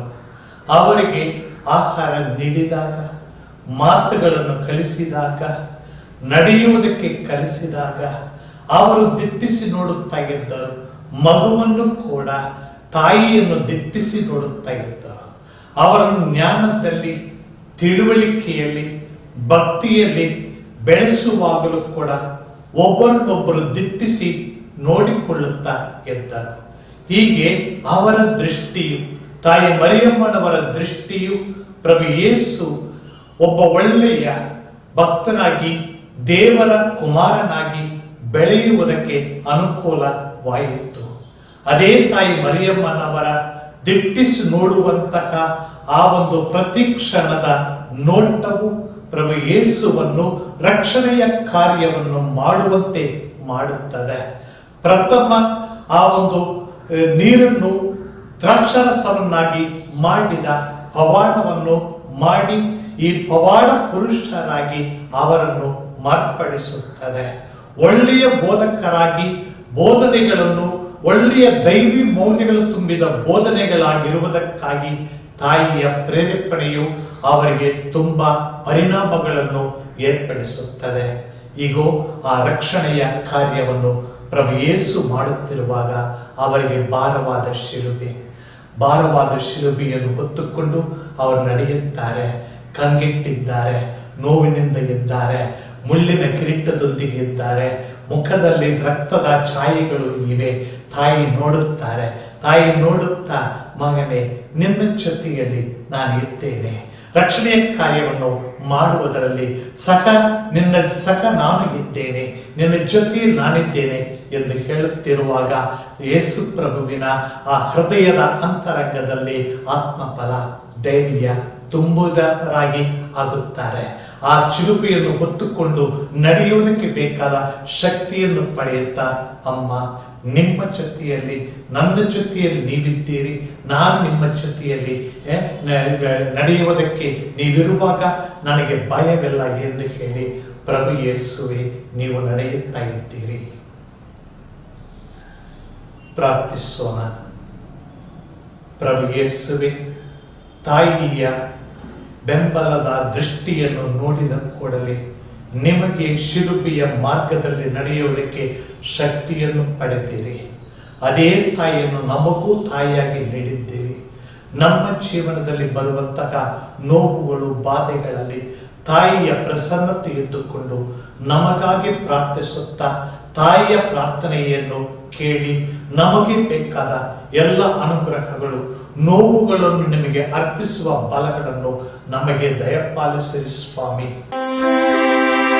ಪ್ರೀತಿಸೋನಿ ಮಾನವ ನಿನ್ನ ನೆರೆಯವರ,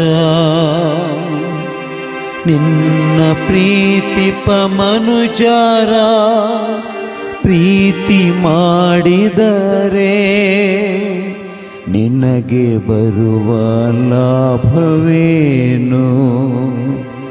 ಪ್ರೀತಿಸೋನಿ ಮಾನವ ನಿನ್ನ ನೆರೆಯವರ, ನಿನ್ನ ಪ್ರೀತಿಪ ಮನುಜರ ಪ್ರೀತಿ ಮಾಡಿದರೆ ನಿನಗೆ ಬರುವ ಲಾಭವೇನು? ನಿನಗೆ ಬರುವ ಲಾಭವೇನು? 5ನೆಯ ಸ್ಥಳ.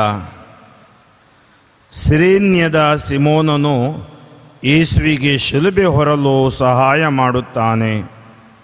ಲೂಕನ ಶುಭ ಸಂದೇಶ 23ನೇ ಅಧ್ಯಾಯ ವಾಕ್ಯ 26. ಸೈನಿಕರು ಯೇಸು ಸ್ವಾಮಿಯನ್ನು ಕರೆದೊಯ್ಯುವಾಗ ಸಿರೇನ್ ಪಟ್ಟಣದ ಸಿಮೋನ ಎಂಬಾತ ಹಳ್ಳಿ ಕಡೆಯಿಂದ ಆ ಮಾರ್ಗವಾಗಿ ಬರುತ್ತಿದ್ದನು. ಅವನನ್ನು ಹಿಡಿದು ಶಿಲುಬೆಯನ್ನು ಹೊತ್ತು ಯೇಸುವಿನ ಹಿಂದೆ ಬರುವಂತೆ ಮಾಡಿದರು. ಸ್ವಾಮಿ ಯೇಸುವೆ, ನಿಮ್ಮನ್ನು ಆರಾಧಿಸಿ ನಮಸ್ಕರಿಸಿ ಕೃತಜ್ಞತಾ ಸ್ತೋತ್ರವನ್ನು ಮಾಡುತ್ತಿದ್ದೇವೆ, ಏಕೆಂದರೆ ನಿಮ್ಮ ಪವಿತ್ರ ಶಿಲುಬೆಯಿಂದ ಲೋಕವನ್ನು ರಕ್ಷಿಸಿದ್ದೀರಿ. ಪ್ರಿಯ ಭಕ್ತಾದಿಗಳೇ, ನಾವೀಗ 5ನೆಯ ಸ್ಥಳಕ್ಕೆ ತಲುಪಿದ್ದೇವೆ. ನಮ್ಮ ಪ್ರಿಯ ಯೇಸು ಸ್ವಾಮಿ ಘೋರವಾದ ಯಾತನೆಯನ್ನು ಅನುಭವಿಸಿ ಬಹಳಷ್ಟು ದಣಿದಿದ್ದಾರೆ. ಭಾರವಾದ ಶಿಲುಬೆಯನ್ನು ಹೆಗಲ ಮೇಲೆ ಹೊತ್ತುಕೊಂಡು ಅವರು ನಿಧಾನವಾಗಿ ಮುಂದೆ ಸಾಗುತ್ತಾರೆ. ಶಿಲುಬೆಯ ಭಾರದಿಂದ ಅವರ ತೋಳು ಬಗ್ಗಿ ಹೋಗುತ್ತದೆ. ಅವರಿಗೆ ನಡೀಲಿಕ್ಕೆ ಸಾಧ್ಯವಾಗದ ಸ್ಥಿತಿ ನಿರ್ಮಾಣವಾಗುತ್ತದೆ. ಈ ರೀತಿಯಲ್ಲಿ ಅವರು ಮುಂದುವರಿದರೆ ಅವರನ್ನು ಜೀವಂತವಾಗಿ ಶಿಲುಬೆಗೇರಿಸಲು ಸಾಧ್ಯವಿಲ್ಲ ಎಂದು ಸೈನಿಕರು ಮತ್ತು ಯಹೂದರು ಮನಗಂಡರು. ಆದರೆ ಅವರನ್ನು ಜೀವಂತವಾಗಿ ಶಿಲುಬೆಗೇರಿಸಬೇಕು ಎಂದು ಅವರು ನಿರ್ಧರಿಸಿದರು. ಯಾಕೆಂದರೆ ಯೇಸು ಸ್ವಾಮಿಗೆ ಇನ್ನೂ ಕಠಿಣವಾದ ನೋವು ಉಂಟಾಗಬೇಕು, ನೋವನ್ನು ಕೊಡಬೇಕು ಎಂಬುದು ಅವರ ಕಠೋರವಾದ ನಿರ್ಧಾರವಾಗಿತ್ತು. ಆದ್ದರಿಂದ ಏನು ಮಾಡುವುದು ಎಂದು ಅವರು ಯೋಚಿಸುವಾಗ ಕೆವರಿನ್ ಪ್ರದೇಶದಿಂದ ಶೀಮೋನ ಎಂಬ ಒಬ್ಬ ವ್ಯಕ್ತಿಯನ್ನು ಅವರು ಅಲ್ಲಿ ಕಂಡರು. ಆ ಶೀಮೋನ ಎಂಬ ವ್ಯಕ್ತಿಯನ್ನು ಬಲವಂತವಾಗಿ ಹಿಡಿದು ಅವನನ್ನು ಯೇಸುವಿನ ಶಿಲುಬೆಯನ್ನು ಹೊರುವಂತೆ ಸಹಾಯ ಮಾಡುವಂತೆ ಒತ್ತಾಯಿಸಿದರು. ಯೇಸುವಿನ ಶಿಲುಬೆಯನ್ನು ಹೊರಲು ಅವನಿಗೆ ನಿರ್ದೇಶನವನ್ನು ಕೊಟ್ಟದ್ದು ಯೇಸು ಸ್ವಾಮಿಯ ಮೇಲೆ ಪ್ರೀತಿಯಿಂದ ಅಲ್ಲ, ಬದಲಾಗಿ ಯೇಸುವನ್ನು ಜೀವಂತವಾಗಿ ಶಿಲುಬೆಗೇರಿಸಬೇಕು ಎಂಬುದು ಅವರ ನಿರ್ಧಾರವಾಗಿತ್ತು. ಕವರಿನ್ ಪ್ರದೇಶದ ಈ ಶೀಮೋನ ಯೇಸುವಿನ ಶಿಲುಬೆಯನ್ನು ಹೊರಲು ನೆರವಾಗುತ್ತಾನೆ. ಪ್ರಿಯರೇ, ಈ ಸಂದರ್ಭದಲ್ಲಿ ನಾವು ಯೋಚಿಸಬೇಕು. ಒಂದು ವೇಳೆ ನೀವು ಮತ್ತು ನಾನು ಈ ಸಂದರ್ಭದಲ್ಲಿ ಯೇಸು ಸ್ವಾಮಿಯವರು ಶಿಲುಬೆಯನ್ನು ಹೊತ್ತುಕೊಂಡು ಕಾಲ್ವಾರಿ ಬೆಟ್ಟಕ್ಕೆ ಬಹಳಷ್ಟು ಕ್ಲೇಶಪೂರ್ಣವಾಗಿ, ದುಃಖವಾಗಿ, ನೋವಿನಿಂದ ಸಾಗುತ್ತಿರುವಾಗ ನೀವು ಮತ್ತು ನಾನು ಅಲ್ಲಿ ಇರ್ತಿದ್ರೆ ಯೇಸು ಸ್ವಾಮಿಯ ಶಿಲುಬೆಯನ್ನು ಹೊರಲಿಕ್ಕೆ ನಾವು ನೆರವಾಗುತ್ತಿದ್ದೆವು. ಆದರೆ ಅದು ನಮಗೆ ಸಾಧ್ಯವಾಗಲಿಲ್ಲ. ಆದರೆ ಇವತ್ತು ನಮ್ಮ ಸುತ್ತಮುತ್ತಲಲ್ಲಿ ಕಷ್ಟದಲ್ಲಿದ್ದ ಜನರಿದ್ದಾರೆ, ಬಡವರಿದ್ದಾರೆ, ರೋಗಿಗಳಿದ್ದಾರೆ, ಬೇರೆ ಬೇರೆ ಥರದ ಕಷ್ಟಗಳನ್ನು ಅನುಭವಿಸುವರಿದ್ದಾರೆ. ಅವರನ್ನು ನಾವು ನೆರವಾಗುವಾಗ, ಅವರಿಗೆ ಸಾಂತ್ವನವನ್ನು ಕೊಡುವಾಗ ನೆನಪಿಟ್ಟುಕೊಳ್ಳಿ, ಯೇಸು ಸ್ವಾಮಿಗೆ ನೀವು ನೆರವಾಗುತ್ತೀರಿ, ಯೇಸು ಸ್ವಾಮಿಗೆ ಸಹಾಯವನ್ನು ಮಾಡುತ್ತೀರಿ. ನಿಮ್ಮ ಮೇಲೆ ಹೇರಳವಾಗಿ ಆಶೀರ್ವಾದವು ಬರುವುದು. ಕಷ್ಟಪಡುವ ಸುತ್ತಮುತ್ತಲಿನ ನಮ್ಮ ಸಹೋದರ ಸಹೋದರಿಯರು ಯೇಸು ಸ್ವಾಮಿಯವರ ಪ್ರತಿರೂಪ ಎಂದು ಅರ್ಥ ಮಾಡಿಕೊಂಡು ಅವರಿಗೆ ಸಾಧ್ಯವಾದ ಸಹಾಯವನ್ನು ಮಾಡಲಿಕ್ಕೆ ನಾವು ಪ್ರಯತ್ನಿಸೋಣ. ಪ್ರಾರ್ಥನೆ. ಪ್ರಿಯ ಯೇಸುವೆ, ಕಷ್ಟಪಡುವವರಿಗೆ ಮತ್ತು ಭಾರವನ್ನು ಅನುಭವಿಸುತ್ತಿರುವವರಿಗೆ ಸಹಾಯ ಮಾಡಲು ಮತ್ತು ಅವರ ಜೀವನದ ಭಾರವನ್ನು ಹೊರಲು ಸಹಾಯ ಹಸ್ತ ನೀಡುವಂತೆ ನಮ್ಮನ್ನು ನಿಮ್ಮ ಆತ್ಮರ ಶಕ್ತಿಯಿಂದ ಪ್ರೇರೇಪಿಸಿರಿ ಪ್ರಭುವೇ.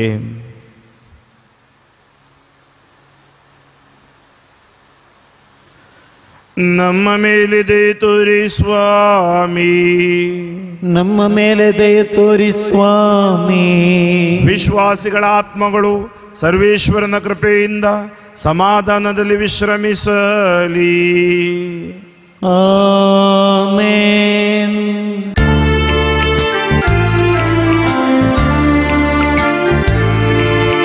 ದಯೆ ತೋರು ದೇವ, ನಾನಿನ್ನ ಕಂದ, ದಯೆಯೊಂದೇ ಸಾಕು ಕಣ್ಣೀರು ದೂರ. ದಯೆ ತೋರು ದೇವ, ನಾನಿನ್ನ ಕಂದ, ದಯೆಯೊಂದೇ ಸಾಕು ಕಣ್ಣೀರು ದೂರ. ದಯೆಯಿಂದ ತಾನೇನ ಬದುಕಿರುವೆ ದೇವ, ಕೊನೆವರೆಗೂ ದಯೆ ಇರಲಿ ನನ್ನೇಸು ದೇವ, ಕೊನೆವರೆಗೂ ದಯೆ ಇರಲಿ ನನ್ನೇಸು ದೇವ. ದಯೆ ತೋರು ದೇವ ನಾನಿನ್ನ ಕಂದ. ಆರನೆಯ ಸ್ಥಳ, ವೆರೋನಿಕಾ ಯೇಸುವಿನ ಮುಖವನ್ನು ಒರೆಸುತ್ತಾಳೆ. ಮತ್ತಾಯ 25:40.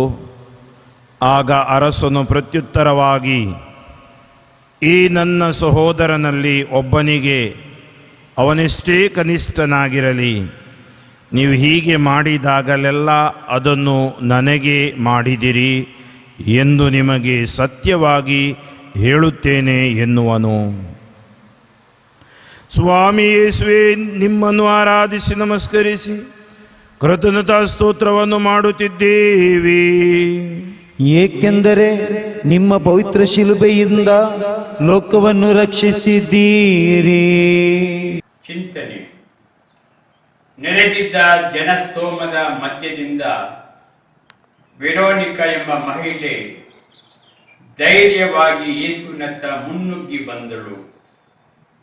ಧೂಳು, ಬೆವರು ಹಾಗೂ ರಕ್ತದಿಂದ ವಿಕಾರವಾಗಿದ್ದ ಯೇಸುವಿನ ಮುಖವನ್ನು ತನ್ನ ಕೈಯಲ್ಲಿದ್ದ ವಸ್ತ್ರದಿಂದ ಒರೆಸಿದಳು. ಸಿಮೋನನಂತೆ ವೆರೋನಿಕಳು ಸಹ ಸ್ವಯಂ ಪ್ರೇರಿತಳಾಗಿ ದಯೆಯ ಕಾರ್ಯಕ್ಕೆ ಕೈ ಹಾಕಿದಳು. ಒಬ್ಬ ವ್ಯಕ್ತಿ ನಮ್ಮಿಂದ ನೆರವನ್ನು ಕೇಳಿದಾಗ ಕೊಡುವುದು ನಮ್ಮ ಒಳ್ಳೆಯತನವನ್ನು ಸೂಚಿಸುತ್ತದೆ. ಆದರೆ ಸಹಾಯ ಕೇಳಲಾಗಿದೆ ಎನಗಾಡುವವರನ್ನು ಕಂಡು ಸ್ವತಃ ನಾವೇ ಸಹಾಯ ಮಾಡಲು ಮುಂದಾಗುವುದು ನಮ್ಮ ಹೃದಯ ಶ್ರೀಮಂತಿಕೆಯನ್ನು ತೋರಿಸುತ್ತದೆ. ವೆರೋನಿಕಾ ಎಂಬ ಯಾವ ಕಾರಣಕ್ಕಾಗಿ ಯೇಸುವಿಗೆ ಸಹಾಯ ಮಾಡಲು ಮುಂದಾದಳು? ಏಕೆಂದರೆ ಒಬ್ಬ ವ್ಯಕ್ತಿಯು ಅತೀವ ಯಾತನೆಗೆ ಒಳಗಾಗಿ ನಲುಗಾಡುವ ಸ್ಥಿತಿಯನ್ನು ಆಕೆ ಕಂಡು ಕಾಣದಂತೆ ಇರಲು ಸಾಧ್ಯವಾಗಲಿಲ್ಲ. ಆಕೆಯ ದಯಾಳತ್ವ ಆಕೆಯನ್ನು ಮುನ್ನುಗ್ಗುವಂತೆ ಮಾಡಿತು. ಆ ಜನರ ಗುಂಪಿನಲ್ಲಿ ಹಲವಾರು ಮಂದಿ ಯೇಸುವಿನ ಸ್ಥಿತಿಯನ್ನು ಕಂಡು ಮನಮರುಗಿ ಸಹಾಯ ಮಾಡಲು ಮನಸ್ಸು ಮಾಡಿರಬಹುದು ಎಂಬುದರಲ್ಲಿ ಎರಡು ಮಾತಿಲ್ಲ. ಹಾಗಾದರೆ ಅವರನ್ನು ತಡೆದು ನಿಲ್ಲಿಸಿದವರು ಯಾರು? ಅವರ ಭಯ ಹಾಗೂ ಹೇಳಿತನವೇ? ತಮ್ಮ ಸಂರಕ್ಷಣೆಯ ಸ್ವಹಿತವೇ? ವೆರೋನಿಕಾ ಕೇವಲ ಯೇಸುವಿನ ಮುಖವನ್ನು ಒರೆಸಿ ಹೋಗಲಿಲ್ಲ, ಬದಲಾಗಿ ಅವರ ಪೂಜ್ಯ ಮುಖದ ಅಚ್ಚನ್ನು ತಾನು ಒರೆಸಿದ ಬಟ್ಟೆಯಲ್ಲಿ ಪಡೆದು ಹಿಂದಿರುಗಿದಳು. ಇದಕ್ಕಿಂತ ಮಿಗಿಲಾಗಿ ತನ್ನ ಜೀವ ಹಾಗೂ ಜೀವನದ ರಕ್ಷಕರ ಮುದ್ರೆಯ ಅಚ್ಚನ್ನು ಆಕೆ ಪಡೆದುಕೊಂಡಳು. ಪ್ರತಿಯೊಂದು ದಯಾ ಕಾರ್ಯ ಯೇಸುವಿನ ಮುಖವನ್ನು ಸ್ಪಷ್ಟವಾಗಿ ಗೋಚರಿಸುವಂತೆ ಮಾಡುತ್ತದೆ. ಪ್ರಾರ್ಥನೆ. ಪ್ರಭು ಯೇಸು, ನಮ್ಮ ದೈಹಿಕ ದುರ್ಬಲತೆಗಳ ಫಲವಾಗಿ ಸಮಾಜದ ನಿಮ್ಮ ವರ್ಗದವರ ಒತ್ತಾಸೆಗೆ ಮುಂದಾಗಿದೆ ನಾವು ದೃಢಗೆಟ್ಟು ವಚನ ಭ್ರಷ್ಟರಾಗಿದ್ದೇವೆ. ನಮ್ಮ ಮನಃಶಾಂತಿ ಹಾಗೂ ಸಂತೋಷದ ಕ್ಷಣಗಳನ್ನು ದೂರ ಮಾಡಿಕೊಳ್ಳಲು ಇಚ್ಛಿಸದೆ ದುಃಖಿತರ ನೋವಿಗೆ ಸ್ಪಂದಿಸಲು ಹಿಂದೇಟು ಹಾಕಿದ್ದೇವೆ. ನಾನು ಎಂಬ ಸ್ವಾರ್ಥ ಮನೋಭಾವವನ್ನು ಮೀರಿ ನಮ್ಮದು ಎಂಬ ಉದಾತ್ತ ಗುಣವನ್ನು ಬೆಳೆಸಿಕೊಳ್ಳಲು ಕಲಿಸಿರಿ. ಪ್ರಾರ್ಥನೆ. ಪ್ರಿಯ ಯೇಸುವೆ, ನನ್ನ ಕಣ್ಣಿಗೆ ಕಾಣುವ ನನ್ನ ಸಹೋದರ ಸಹೋದರಿಯರ ಮುಖದಲ್ಲಿ ನಿಮ್ಮನ್ನು, ನಿಮ್ಮ ಪ್ರತಿರೂಪವನ್ನು ಕಾಣಲು ಮತ್ತು ನಿಮ್ಮಂತೆ ಅವರನ್ನು ಪ್ರೀತಿಸಲು ಹಾಗೂ ಸೇವೆ ಮಾಡಲು ನನಗೆ ಧೈರ್ಯವನ್ನು ಕರುಣಿಸಿರಿ ಪ್ರಭುವೇ. ನಮ್ಮ ಮೇಲೆ ದಯೆ ತೋರಿ ಸ್ವಾಮಿ, ನಮ್ಮ ಮೇಲೆ ದಯೆ ತೋರಿ ಸ್ವಾಮಿ. ವಿಶ್ವಾಸಿಗಳ ಆತ್ಮಗಳು ಸರ್ವೇಶ್ವರನ ಕೃಪೆಯಿಂದ ಸಮಾಧಾನದಲ್ಲಿ ವಿಶ್ರಮಿಸಲಿ. ಆಮೆನ್. ಕರುಣೆ ತೋರು ಯೇಸು ದೇವನೇ, ಕೃಪೆಯ ನೀಡು ನನ್ನ ದೇವನೇ, ಪಾಪಿಯಾದ ನನ್ನ ಮೇಲೆ ದಯೆಯ ತೋರು ಯೇಸುವೇ, ಕರುಣೆ ತೋರು ಯೇಸು ದೇವನೇ, ಪಾಪದ ಸುಖಕ್ಕೆ ನ ದಾಸನಾದೆ, ಪಾಶಕ್ಕೆ ಸಿಲುಕಿನ ನಾಶವಾದೆ, ಪಾಪದ ಸುಖಕ್ಕೆ ನ ದಾಸನಾದೆ, ಪಾಶಕ್ಕೆ ಸಿಲುಕಿನ ನಾಶವಾದೆ, ಪಾಪಿಯ ಹುಡುಕುತ್ತ ಬಂದ ಪ್ರಭುವೇ, ಪಾಪಿಯು ನಾನೆನ್ನಲ್ಲಿ ಶರಣಾಗಿರುವೆ, ಕರುಣೆ ತೋರು ಯೇಸು ದೇವನೇ, ಕೃಪೆಯ ನೀಡು ನನ್ನ ದೇವನೇ, ಪಾಪಿಯಾದ ನನ್ನ ಮೇಲೆ ದಯೆಯ ತೋರು ಯೇಸುವೇ. ಏಳನೆಯ ಸ್ಥಳ, ಯೇಸು ಎರಡನೆಯ ಬಾರಿ ಶಿಲುಬೆ ಅಡಿಯಲ್ಲಿ ಬೀಳುತ್ತಾರೆ.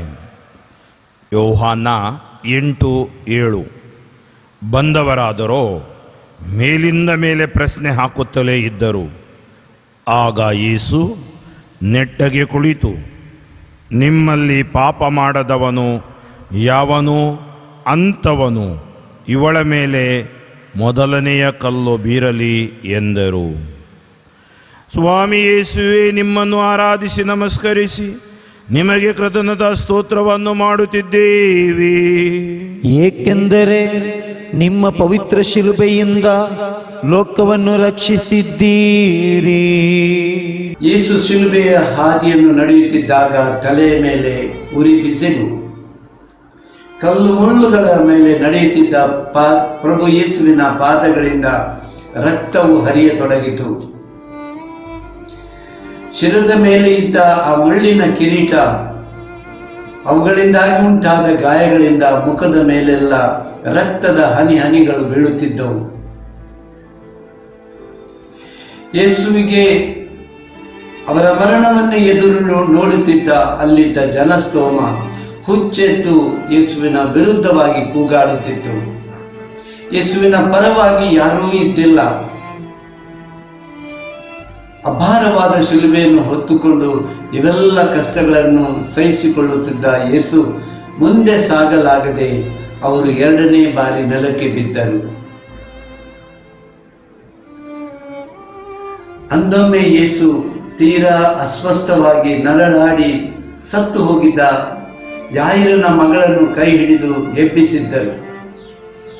ಅಂದೊಮ್ಮೆ ಯೇಸು ಜನರಿಗೆ ಬೋಧನೆ ನೀಡುತ್ತಿದ್ದಾಗ ಹತ್ತಿರ ಬರಲು ಸ್ಥಳವಿಲ್ಲದೆ ಮೇಲ್ಛಾವಣಿಯನ್ನೇ ತೆಗೆದು ಕೆಳಗೆ ಇಳಿಸಲ್ಪಟ್ಟ ಪಾರ್ಶ್ವವಾಯು ರೋಗಿಯನ್ನು ಎದ್ದು ನಡೆ ಎಂದು ಹೇಳಿದ್ದರು. ಅಂದೊಮ್ಮೆ ಯೇಸು 38 ವರ್ಷಗಳ ಕಾಲ ಕೊಳದ ಬಳಿಯಲ್ಲೇ ನರಳಾಡುತ್ತಿದ್ದ ವ್ಯಕ್ತಿಯೋರ್ವನನ್ನು ಕಂಡು, ನಿನಗೆ ಗುಣವಾಗಲು ಮನಸ್ಸಿದೆಯೋ, ಎದ್ದು ನಡೆ ಎಂದು ಅಂದು ಹೇಳಿದ್ದರು. ಆದರೆ ಇವತ್ತು ಯೇಸು ನೆಲಕ್ಕೆ ಉರುಳಿದ್ದಾರೆ. ಅವರನ್ನು ಎಬ್ಬಿಸುವವರು ಯಾರೂ ಇಲ್ಲ. ಸತ್ಯ, ನ್ಯಾಯ, ನೀತಿಗೋಸ್ಕರ, ದೇವರ ಚಿತ್ತವನ್ನು ನೆರವೇರಿಸುವುದಕ್ಕೋಸ್ಕರ ಮತ್ತು ನಮಗೆ ಬಿದ್ದವರಿಗೆ ಎಬ್ಬಿಸುವುದಕ್ಕೋಸ್ಕರ ಎದ್ದು ನಿಧಾನವಾಗಿ ಯೇಸು ಮುಂದಕ್ಕೆ ನಡೆಯುತ್ತಾರೆ. ಶಿಲುಬೆಯನ್ನು ಹೊತ್ತುಕೊಂಡು ಮುಂದಕ್ಕೆ ನಡೆಯುತ್ತಿದ್ದಾರೆ.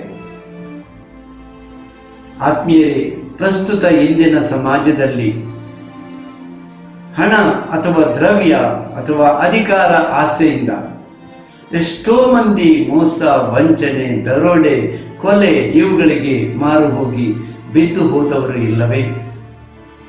ಎಷ್ಟೋ ಮಂದಿ ಅಮಲು ಪದಾರ್ಥ ಸೇವನೆ, ಧೂಮಪಾನ ಸೇವನೆ, ಅಶ್ಲೀಲ ಚಿತ್ರಗಳ ವೀಕ್ಷಣೆ ಮತ್ತು ಹಲವು ಕೇಡುಗಳಿಂದ ತುಂಬಿ ಬಿದ್ದವರು ಇಲ್ಲವೇ? ಅನೇಕ ಬಾರಿ ನಮ್ಮೊಳಗೆ ಜನರು ಹೆಸರಿಗೋಸ್ಕರ ದಾನ ಧರ್ಮ ಮಾಡುವವರು ಇಲ್ಲವೇ? ಹೌದು ಪ್ರಿಯರೇ, ನಮ್ಮಲ್ಲಿ ಪ್ರತಿಯೊಬ್ಬರಲ್ಲಿ ಒಂದಲ್ಲ ಒಂದು ರೀತಿಯ ಅಸಕ್ತತೆ ಇದೆ. ಕೆಲವೊಂದು ಬಾರಿ ನಮ್ಮಲ್ಲಿರುವ ಅಸಕ್ತತೆಗಳು ನಮ್ಮನ್ನೇ ಜಯಿಸಿದಂತಿವೆ. ಅವುಗಳನ್ನು ನಾವು ಜಯಿಸುವಂತಿಲ್ಲ ಎಂಬ ಭಾವನೆ ನಮ್ಮಲ್ಲಿ ಉಂಟಾದಾಗ ಇವತ್ತು ನೆಲಕ್ಕುರುಳಿದ ಪ್ರಭು ಯೇಸು ಈ ಪಾಠವನ್ನು ನಮಗೆ ಕಲಿಸುತ್ತಿದ್ದಾರೆ. ನಾವು ದೇವರ ಕೃಪೆಗೆ ಹೋಗೊಟ್ಟು, ಅವರ ಕರೆಗೆ ಹೋಗೊಟ್ಟು ಎದ್ದು ಮುಂದೆ ನಡೆಯಬೇಕು ಎಂಬುದಾಗಿ ನಮಗೆ ಕರೆ ನೀಡುತ್ತಿದ್ದಾರೆ. ಯೇಸುವಿನ ಕರೆಯನ್ನು ಭಕ್ತಿಯಿಂದ ಆಲಿಸೋಣ.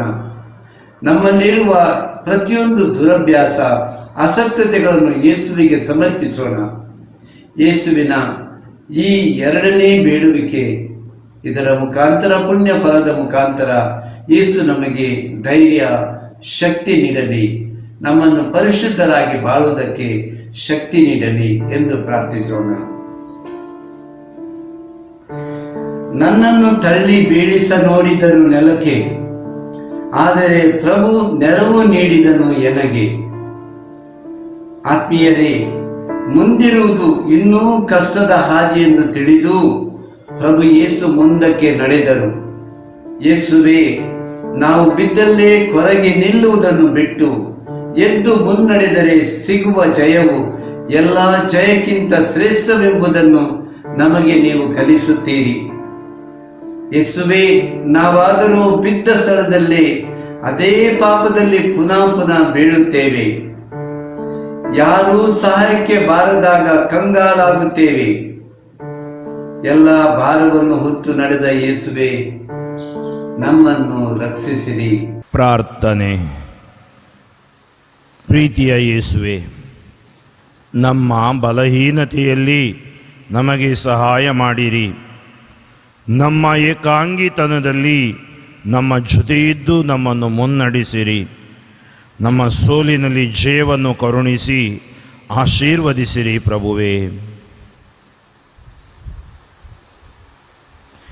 ನಮ್ಮ ಮೇಲೆ ದಯೆ ತೋರಿ ಸ್ವಾಮಿ, ನಮ್ಮ ಮೇಲೆ ದಯೆ ತೋರಿ ಸ್ವಾಮಿ. ವಿಶ್ವಾಸಿಗಳ ಆತ್ಮಗಳು ಸರ್ವೇಶ್ವರನ ಕೃಪೆಯಿಂದ ಸಮಾಧಾನದಲ್ಲಿ ವಿಶ್ರಮಿಸಲಿ. ಆಮೆನ್.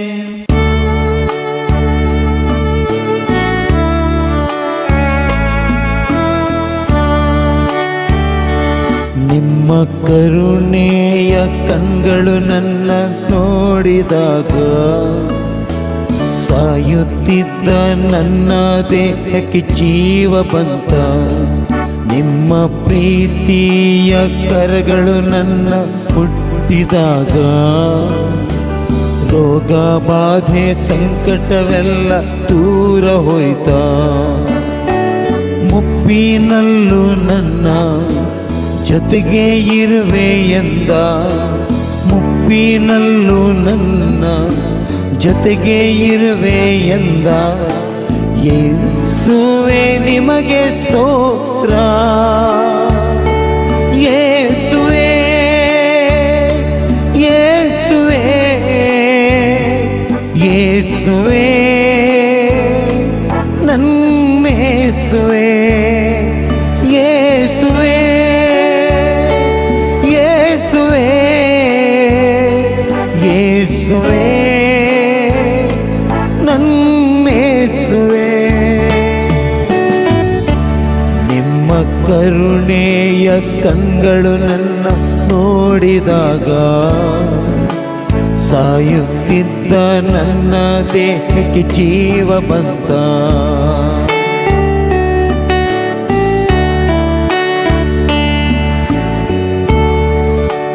ತಾಯಿಗಿಂತ ಮಿಗಿಲು ನಿಮ್ಮ ಪ್ರೇಮ ಚಂದ. ತಾಯಿಗಿಂತ ಮಿಗಿಲು ನಿಮ್ಮ ಪ್ರೇಮ ಚಂದ, ಪ್ರೇಮದಾತ ನಿಮಗೆ ಸ್ತೋತ್ರ. ಯೇಸುವೇ ಯೇಸುವೇ ಯೇಸುವೇ ನನ್ನೇಸುವೇ, ಯೇಸುವೇ ಯೇಸುವೇ ಯೇಸುವೇ ನನ್ನೇಸುವೇ. ನಿಮ್ಮ ಕರುಣೆಯ ಕಣ್ಗಳು ನನ್ನ ನೋಡಿದಾಗ, ಸಾಯುತ್ತಿದ್ದ ನನ್ನ ದೇಹಕ್ಕೆ ಜೀವ ಬಂದ. ನಿಮ್ಮ ಪ್ರೀತಿಯ ಕರಗಳು ನನ್ನ ಮುಟ್ಟಿದಾಗ, ರೋಗ ಬಾಧೆ ಸಂಕಟವೆಲ್ಲ ದೂರ ಹೋಯ್ತ. 8ನೆಯ ಸ್ಥಳ, ಯೇಸು ಜೆರುಸಲೇಮಿನ ಸ್ತ್ರೀಯರನ್ನು ಸಂತೈಸುತ್ತಾರೆ. ಲೂಕ 23 ವಾಕ್ಯ 27ರಿಂದ 28. ಜನರ ದೊಡ್ಡ ಗುಂಪು ಯೇಸುವಿನ ಹಿಂದೆ ಹೊರಟಿತು. ಕೆಲವು ಮಹಿಳೆಯರು ಯೇಸುವಿಗಾಗಿ ದುಃಖಪಟ್ಟು ಎದೆ ಬಡಿದುಕೊಂಡು ಗೋಳಾಡುತ್ತಾ ಹಿಂಬಾಲಿಸುತ್ತಿದ್ದರು. ಯೇಸು ಅವರ ಕಡೆಗೆ ತಿರುಗಿ, ಜೆರುಸಲೇಮಿನ ಕುವರಿಯರೇ, ನನಗಾಗಿ ಅಳಬೇಡಿ, ನಿಮಗಾಗಿ ನಿಮ್ಮ ಮಕ್ಕಳಿಗಾಗಿ ದುಃಖಿಸಿರಿ. ಸ್ವಾಮಿ ಯೇಸುವೇ, ನಿಮ್ಮನ್ನು ಆರಾಧಿಸಿ ನಮಸ್ಕರಿಸಿ ನಿಮಗೆ ಕೃತಜ್ಞತಾ ಸ್ತೋತ್ರವನ್ನು ಮಾಡುತ್ತಿದ್ದೇವೆ. ಏಕೆಂದರೆ ನಿಮ್ಮ ಪವಿತ್ರ ಶಿಲುಬೆಯಿಂದ ಲೋಕವನ್ನು ರಕ್ಷಿಸಿದ್ದೀರಿ. ಆತ್ಮೀಯರೇ, ಈ 8ನೆಯ ಸ್ಥಳದಲ್ಲಿ ನಾವು ಯೇಸುವಿನ ಕರುಣೆಯ ಹೃದಯವನ್ನು ನಾವು ನೋಡುತ್ತೇವೆ. ತನ್ನಲ್ಲಿ ನೋವಿದ್ದರೂ, ತಾನು ಹಿಂಸೆ ಅನುಭವಿಸುತ್ತಿದ್ದರೂ, ದುಃಖದ ಭಾರ ತನ್ನ ಮೇಲೆ ಬಿದ್ದರೂ ಯಾವುದನ್ನು ಪರಿಗಣಿಸದೆ ಎಲ್ಲವನ್ನು ಸಹಿಸಿ ಆ ಜೆರುಸಲೇಮಿನ ಸ್ತ್ರೀಯರ ಕಣ್ಣೀರನ್ನು ಯೇಸು ನೋಡುತ್ತಾರೆ. ಈ ಸ್ತ್ರೀಯರು ಯೇಸುವಿನ ಸುವಾರ್ತೆಯ ಸೇವೆಯಲ್ಲಿ ಸದಾ ಯೇಸುವಿಗೆ ಆಧಾರವಾಗಿ ಇದ್ದವರು. ಆ ಸ್ತ್ರೀಯರು ತಮ್ಮ ಪ್ರಭುವಿಗೆ ಇಂಥ ಸ್ಥಿತಿ ಬಂತಲ್ಲ ಅಂತೇಳಿ ಎದೆ ಬಡಿದು ಗೋಳಾಡುತ್ತಾ ಆ ಹಾದಿಯಲ್ಲಿ ಸಾಗುತ್ತಿದ್ದರು. ಯೇಸು ಆ ದುಃಖದ, ನೋವಿನ, ಹಿಂಸೆಯ ಮಧ್ಯೆಯೂ ಕೂಡ ಆ ಸ್ತ್ರೀಯರ ಕಣ್ಣೀರನ್ನು ನೋಡುತ್ತಾರೆ. ಎಂಥ ಕರುಣಾಭರಿತ ಹೃದಯ, ಎಂಥ ಕರುಣಾಭರಿತ ಕಣ್ಣುಗಳು, ಎಂಥ ಪ್ರೀತಿಭರಿತ ಹೃದಯ ನಮ್ಮ ಯೇಸುವಿನದು. ಯೇಸುವಿನ ಸಾಂತ್ವನದ ಮಾತುಗಳನ್ನು ಆಲಿಸೋಣವೇ. ಯೇಸು ನುಡಿದರು, ಜೆರುಸಲೇಮಿನ ಸ್ತ್ರೀಯರೇ, ನನಗಾಗಿ ಅಳಬೇಡಿರಿ, ನೀವು ಅಳಿರಿ ನಿಮಗಾಗಿ ಮತ್ತು ನಿಮ್ಮ ಮಕ್ಕಳಿಗಾಗಿ.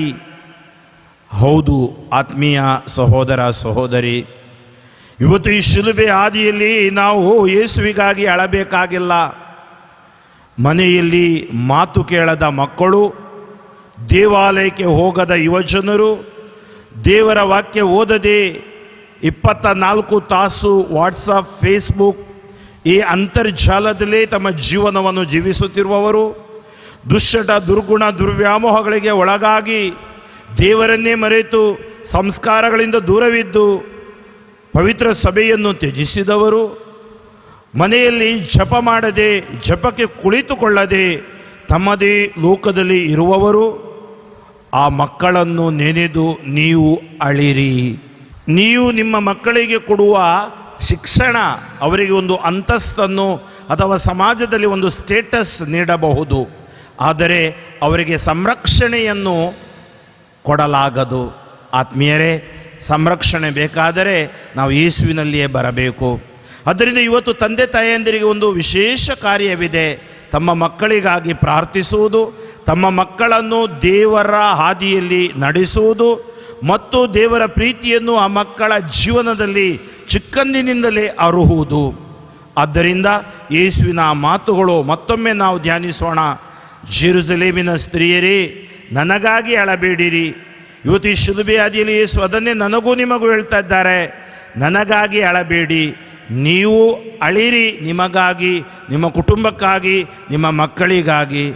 ಯೇಸುವೆ, ಈ ದಿನ ಈ ಶಿಲುಬೆ ಹಾದಿಯಲ್ಲಿ ನನ್ನ ಕುಟುಂಬವನ್ನೇ ನಿಮ್ಮ ಕರಗಳಿಗೆ ಸಮರ್ಪಿಸಿ ನಾನು ಪ್ರಾರ್ಥಿಸುತ್ತೇನೆ. ನನ್ನ ಕುಟುಂಬದಲ್ಲಿರುವ ಕೊರತೆಗಳನ್ನು ದೂರ ಮಾಡಿ ನಿಮ್ಮ ಕರುಣೆಯ ಕೃಪೆಯ ಹಸ್ತದಿಂದ ನನ್ನನ್ನು ಅಭಿಷೇಕಿಸಿರಿ. ಕಣ್ಣುಗಳನ್ನು ಮುಚ್ಚಿ ಒಂದು ನಿಮಿಷ ಪ್ರಾರ್ಥಿಸೋಣ. ಸ್ತುತಿಗಳ ಮಧ್ಯೆ ವಾಸಿಸುವ ತಂದೆಯಾದ ದೇವರೇ, ನಮ್ಮನ್ನು ನೀವು ಅಮೋಘವಾಗಿ ಪ್ರೀತಿಸಿ ನಿಮ್ಮ ಏಕಕುಮಾರ ಯೇಸುವನ್ನೇ ನಮಗಾಗಿ ದಾರೆ ಎರೆದಿರಿ. ಆ ಯೇಸುವಿನ ಮೂಲಕ ನಮ್ಮನ್ನು ಅಂಧಕಾರದ ಆಡಳಿತದಿಂದ ಬಿಡುಗಡೆ ಮಾಡಿ ಪುತ್ರನ ಸಾಮ್ರಾಜ್ಯಕ್ಕೆ, ಅಂದರೆ ನಿಮ್ಮ ಸಾಮ್ರಾಜ್ಯಕ್ಕೆ ನಮ್ಮನ್ನು ಕರೆತಂದಿದ್ದೀರಿ. ಹೌದು, ದೇವರ ಆತ್ಮ ನಮ್ಮನ್ನು ಹೇಡಿಗಳನ್ನಾಗಿ ಮಾಡುವುದಿಲ್ಲ, ಬದಲಾಗಿ ದೈವಿ ಪ್ರೀತಿ, ದೈವಿ ಶಕ್ತಿ, ದೈವಿ ಸಂಯಮಗಳಲ್ಲಿ ಪ್ರವೃದ್ಧಿಸುವಂತೆ ಮಾಡುತ್ತದೆ. ಇಂದು ಈ ಹಾದಿಯನ್ನು ನಾವು ಧ್ಯಾನಿಸುತ್ತಿರುವಾಗ ನಮ್ಮ ಕುಟುಂಬಗಳು ಪವಿತ್ರಾತ್ಮ ಭರಿತವಾಗಲಿ. ನಮ್ಮ ಮಕ್ಕಳು, ಕುಟುಂಬದ ಸದಸ್ಯರು ಎಲ್ಲರೂ ಜೊತೆ ಸೇರಿ ನಾವು ಪ್ರಾರ್ಥಿಸಲು, ನಿಮ್ಮ ವಾಕ್ಯವನ್ನು ಧ್ಯಾನಿಸಲು ಮತ್ತು ನಿಮಗೆ ಸಾಕ್ಷಿಯಾಗಲು ನಮಗೆ ಕೃಪೆ ನೀಡಿರಿ ಪ್ರಭುವೇ.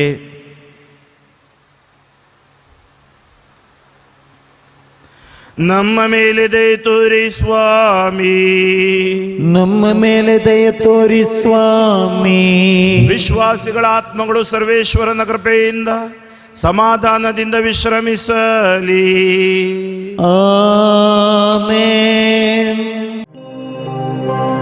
ಮತ್ತೆ ಮತ್ತೆ ಪಾಪ ಮಾಡಿ ಸೋತು ಬಂದಿರುವೆ, ಮತ್ತೆ ಮತ್ತೆ ಕ್ಷಮೆಯ ಬೇಡಿ ಪಾದ ಹಿಡಿದಿರುವೆ.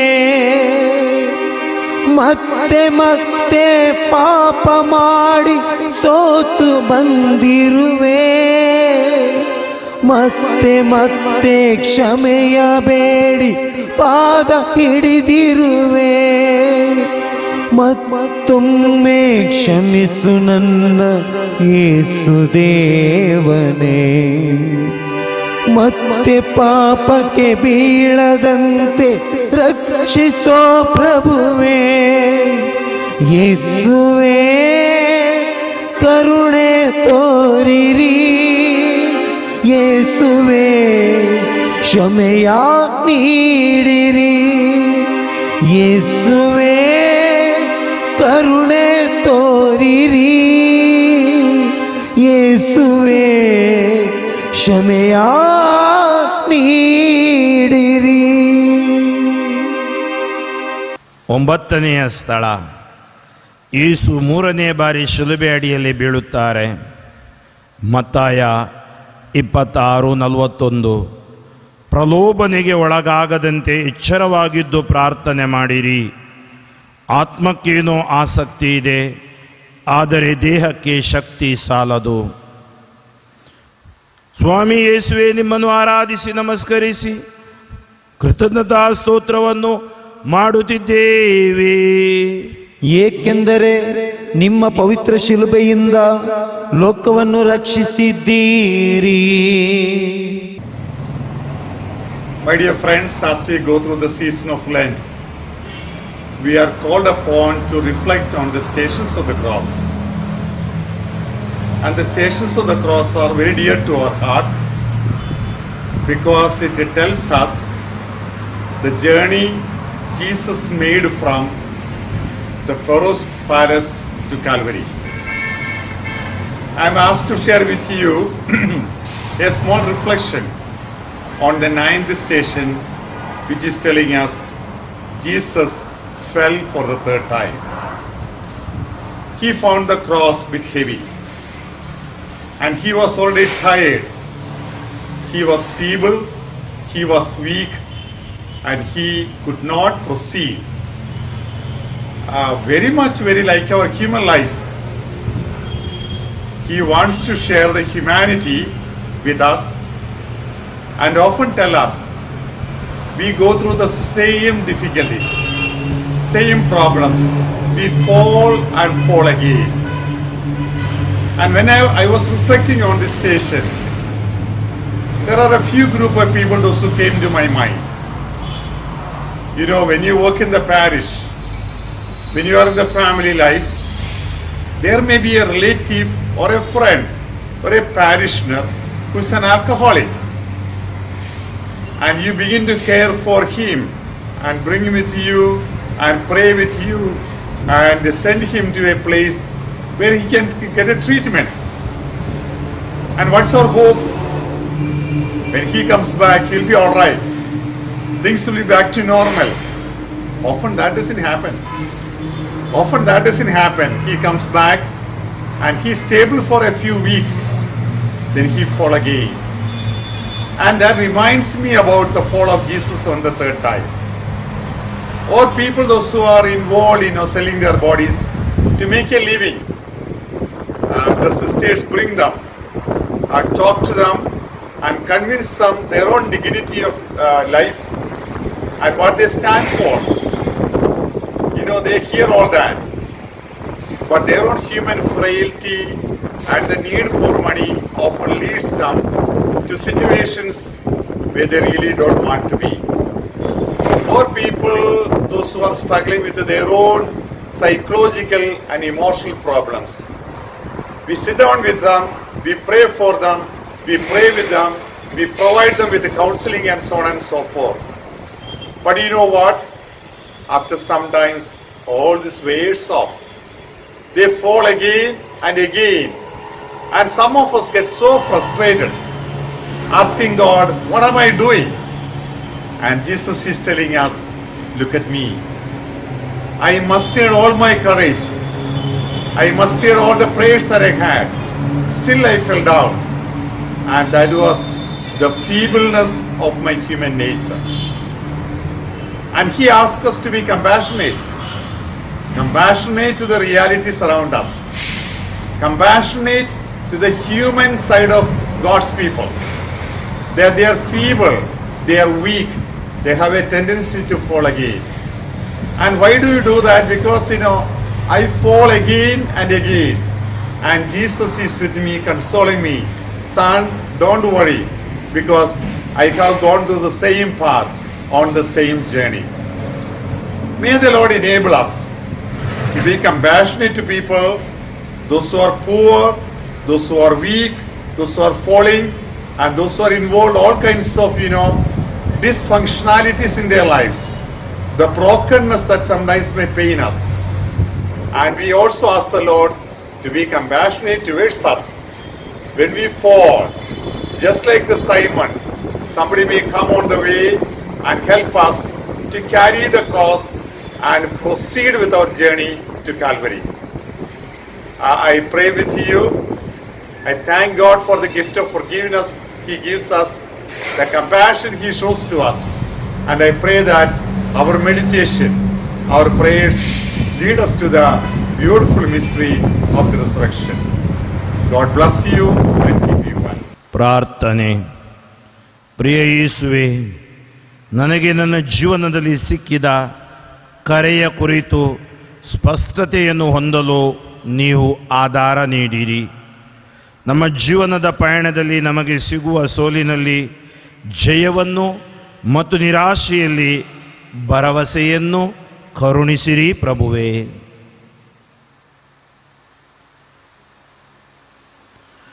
ನಮ್ಮ ಮೇಲೆ ದಯೆ ತೋರಿ ಸ್ವಾಮಿ, ನಮ್ಮ ಮೇಲೆ ದಯೆ ತೋರಿ ಸ್ವಾಮಿ. ವಿಶ್ವಾಸಿಗಳ ಆತ್ಮಗಳು ಸರ್ವೇಶ್ವರನ ಕೃಪೆಯಿಂದ ಸಮಾಧಾನದಿಂದ ವಿಶ್ರಮಿಸಲಿ. ಆಮೆನ್. ನನ್ನ ಪಾಪಕ್ಕಾಗಿ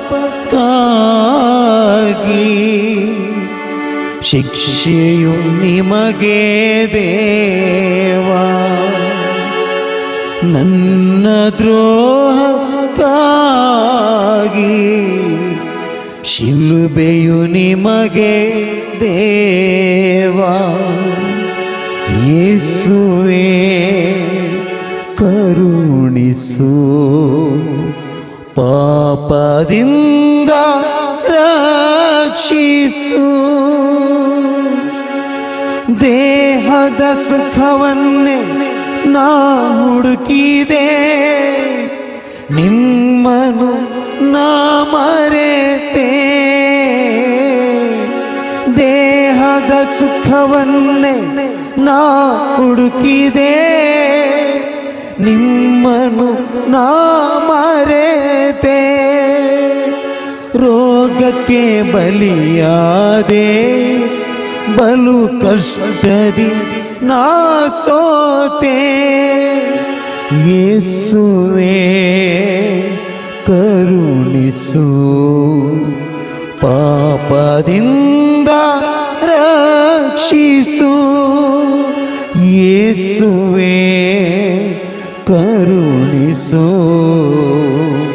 ಪಾಪದಿಂದ ರಕ್ಷಿಸು. 10ನೆಯ ಸ್ಥಳ, ಯೇಸುವಿನ ಮೇಲಂಗಿಯನ್ನು ಎಳೆದು ನಗ್ನರನ್ನಾಗಿಸುತ್ತಾರೆ. ಯೋಹಾನ 19:23-24. ಯೇಸುವನ್ನು ಶಿಲುಬೆಗೇರಿಸಿದ ಬಳಿಕ ಸೈನಿಕರು ಯೇಸುವಿನ ಬಟ್ಟೆಗಳನ್ನು ತೆಗೆದುಕೊಂಡು ಒಬ್ಬೊಬ್ಬರಿಗೆ ಒಂದೊಂದು ಪಾಲಿನಂತೆ 4 ಪಾಲು ಮಾಡಿ ಹಂಚಿಕೊಂಡರು. ಅವರ ಒಳ ಅಂಗಿಯಾದರೂ ಹೊಲಿಗೆ ಇಲ್ಲದೆ ಮೇಲಿಂದ ಕೆಳಗಿನವರೆಗೆ ಹೆಣೆದದ್ದಾಗಿತ್ತು. ಅದನ್ನು ತೆಗೆದುಕೊಂಡು ಅವರು ತಮ್ಮೊಳಗೆ ಇದನ್ನು ಹರಿಯುವುದು ಬೇಡ, ಚೀಟಿ ಹಾಕಿ ಯಾರ ಪಾಲಿಗೆ ಬರುವುದೋ ನೋಡೋಣ ಎಂದು ಮಾತಾಡಿಕೊಂಡು ಹಾಗೆಯೇ ಮಾಡಿದರು. ಸ್ವಾಮಿ ಯೇಸುವೇ, ನಿಮ್ಮನ್ನು ಆರಾಧಿಸಿ ನಮಸ್ಕರಿಸಿ ಕೃತಜ್ಞತಾ ಸ್ತೋತ್ರವನ್ನು ಮಾಡುತ್ತಿದ್ದೇವೆ. ಏಕೆಂದರೆ ನಿಮ್ಮ ಪವಿತ್ರ ಶಿಲುಬೆಯಿಂದ ಲೋಕವನ್ನು ರಕ್ಷಿಸಿದ್ದೀರಿ. ಸೈನಿಕರು ಯೇಸುವಿನ ಬಟ್ಟೆಗಳನ್ನು ಕಳಚಿ 4 ಪಾಲು ಮಾಡಿ ತಮ್ಮೊಳಗೆ ಹಂಚಿಕೊಂಡರು. ಅವರ ಒಳ ಅಂಗಿಯಾದರೂ ಹೊಲಿಗೆ ಇಲ್ಲದೆ ಮೇಲಿಂದ ಕೆಳಗಿನವರೆಗೆ ಹೆಣೆದಾಗಿದ್ದಾಗಿತ್ತು. ಇದನ್ನು ಹರಿಯುವುದು ಬೇಡ, ಚೀಟಿ ಹಾಕಿ ಯಾರ ಪಾಲಿಗೆ ಬರುತ್ತದೋ ಅವರು ತೆಗೆದುಕೊಳ್ಳೋಣ ಎಂದು ಹಾಗೆ ಮಾಡಿದರು. ನನ್ನ ಬಟ್ಟೆಗಳನ್ನು ತಮ್ಮಲ್ಲಿ ಹಂಚಿಕೊಂಡರು, ನನ್ನ ಅಂಗಿಗಾಗಿ ಚೀಟಿ ಹಾಕಿದರು. ನಮ್ಮ ರಕ್ಷಣೆಗಾಗಿ ಮನುಷ್ಯರಾಗಿ ಹುಟ್ಟಿದ ಯೇಸು ತನ್ನ ಕಾರ್ಯ ಮುಗಿದಾಗ ಈ ಜೀವನದ ಯಾವ ಬಂಧನವನ್ನೂ ಉಳಿಸಿ ಹೋಗಲಿಲ್ಲ. ತನ್ನ ದೇಹದ ಕೊನೆಯ ಸಂಬಂಧವಾದ ಆತನ ಬಟ್ಟೆಗಳನ್ನೂ ಬಿಟ್ಟುಕೊಡಬೇಕಾಯಿತು.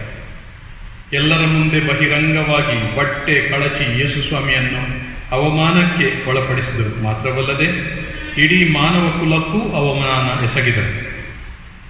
ಜನಿಸಿದ ಕಂದನನ್ನು ದೇವಮಾತೆ ಚಿಂದಿ ಬಟ್ಟೆಯಲ್ಲಿ ಸುತ್ತಿ ಬೆತ್ಲೆಹೇಮಿನ ಗೋದಲಿಯಲ್ಲಿ ಮಲಗಿಸಿದ್ದರು. ಈಗ ಕಲ್ವಾರಿ ಬೆಟ್ಟದ ಮೇಲೆ ಅದೇ ತಾಯಿಯ ಕಣ್ಣೆದುರು ಸೈನಿಕರು ಯೇಸುವಿನ ಬಟ್ಟೆಯನ್ನು ಕಳಚಿ ಅವರನ್ನು ನಿಶ್ಶಕ್ತರನ್ನಾಗಿ ಮಾಡಲು ತೊಡಗಿದರು.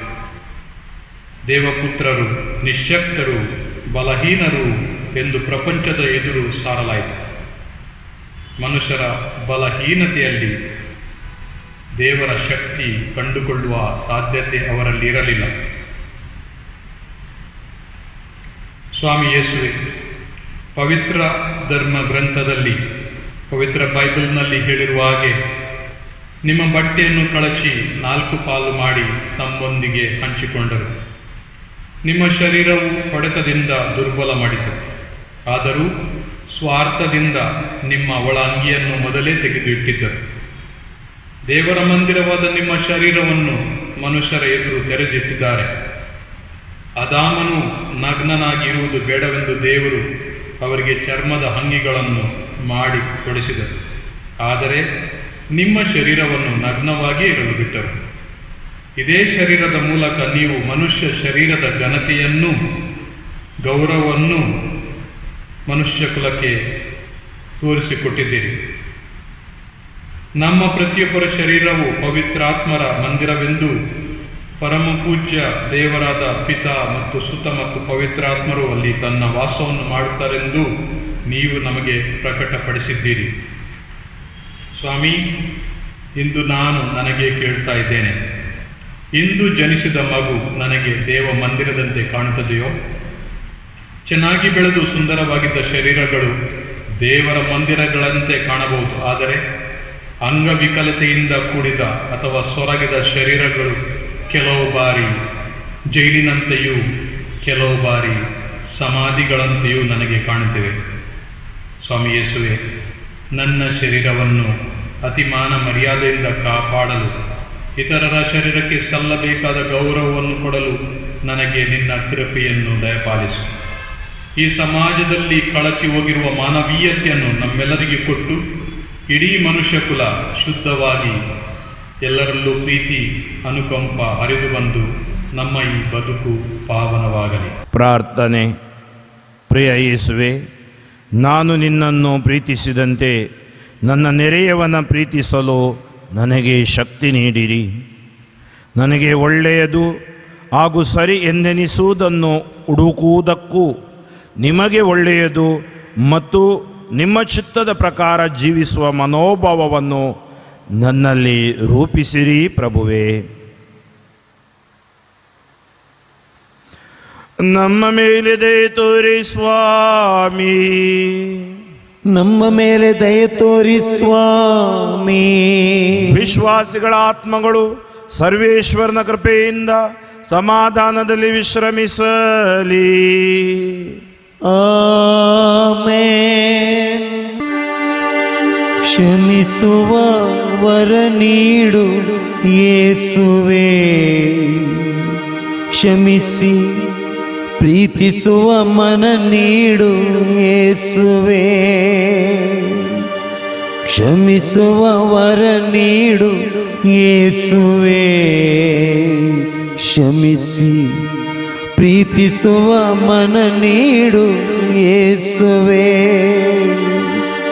ನೋಯಿಸಿದ ನನ್ನವರ ಮನಸಾರೆ ಕ್ಷಮಿಸಲು, ನೋಯಿಸಿದ ನನ್ನವರ ಮನಸಾರೆ ಕ್ಷಮಿಸಲು, ಪ್ರೀತಿಸುವ ವರ ನೀಡು ಯೇಸುವೆ, ಕ್ಷಮಿಸಿ ಪ್ರೀತಿಸುವ ವರ ನೀಡು ಯೇಸುವೆ,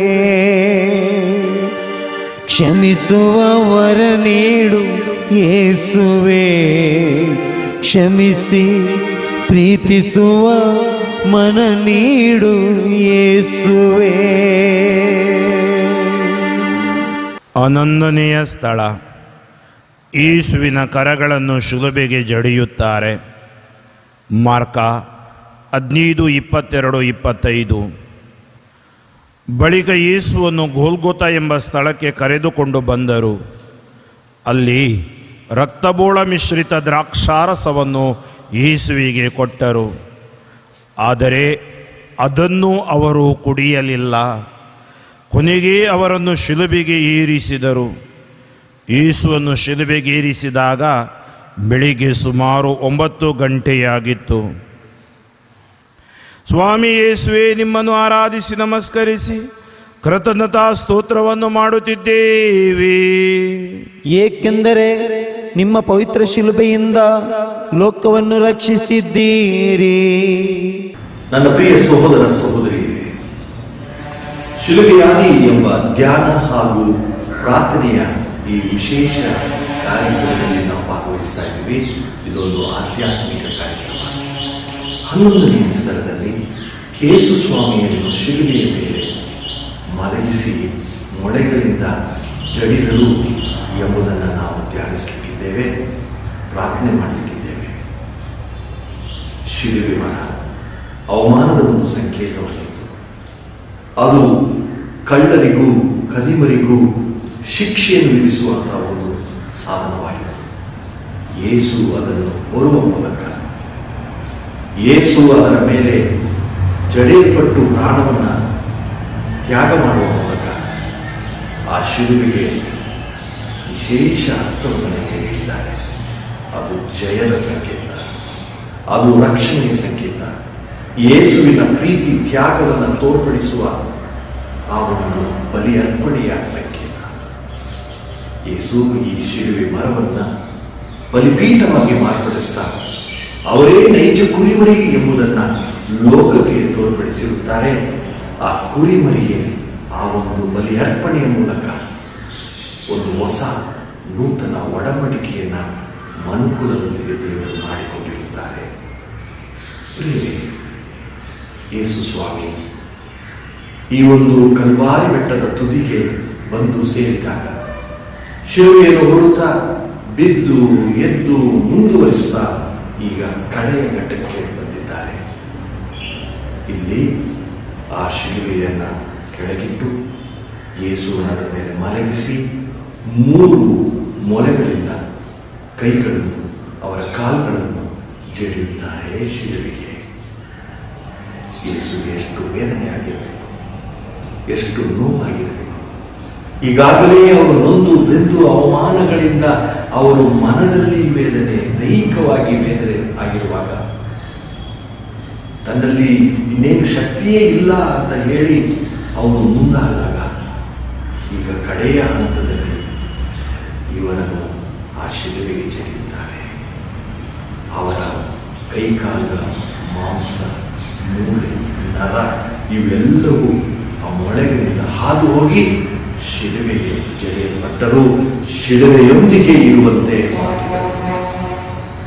ನಮ್ಮನ್ನು ಪ್ರೀತಿಸುವ ಸಲುವಾಗಿ, ಇಡೀ ಮನುಕುಲಕ್ಕೆ ರಕ್ಷಣೆಯನ್ನು ನೀಡುವ ಸಲುವಾಗಿ, ತಂದೆಯಾದ ದೇವರು ಮಾಡಿದ ದೊಡ್ಡ ಯೋಜನೆಯನ್ನು ಪರಿಪೂರ್ಣಗೊಳಿಸಲು ಯೇಸು ತನ್ನನ್ನೇ ಬರಿದು ಮಾಡಿಕೊಂಡರು. ಯೇಸು ತನ್ನ ಪ್ರಾಣವನ್ನೇ ತ್ಯಾಗ ಮಾಡಿದರು. ಪ್ರಿಯರೇ, ನಮ್ಮ ವೈದ್ಯಕೀಯ ಜೀವನದಲ್ಲಿ ಕೂಡ ನಾವು ಶಿಲುಬೆಯೊಂದಿಗೆ ಇರಲೇಬೇಕು. ಶಿಲುಬೆಯೊಂದಿಗೆ ಅಂತ ಹೇಳುವಾಗ ಬರಿದಾದ ಶಿಲುಬೆಯಲ್ಲ, ಜಡಿಯಲ್ಪಟ್ಟ ಯೇಸುವಿನ ಅವರೊಂದಿಗೆ ಆ ಶಿಲುಬೆ ಅರ್ಥಪೂರ್ಣವಾಗುತ್ತದೆ. ಅವರೊಂದಿಗೆ ಐಕ್ಯವಾಗಬೇಕು.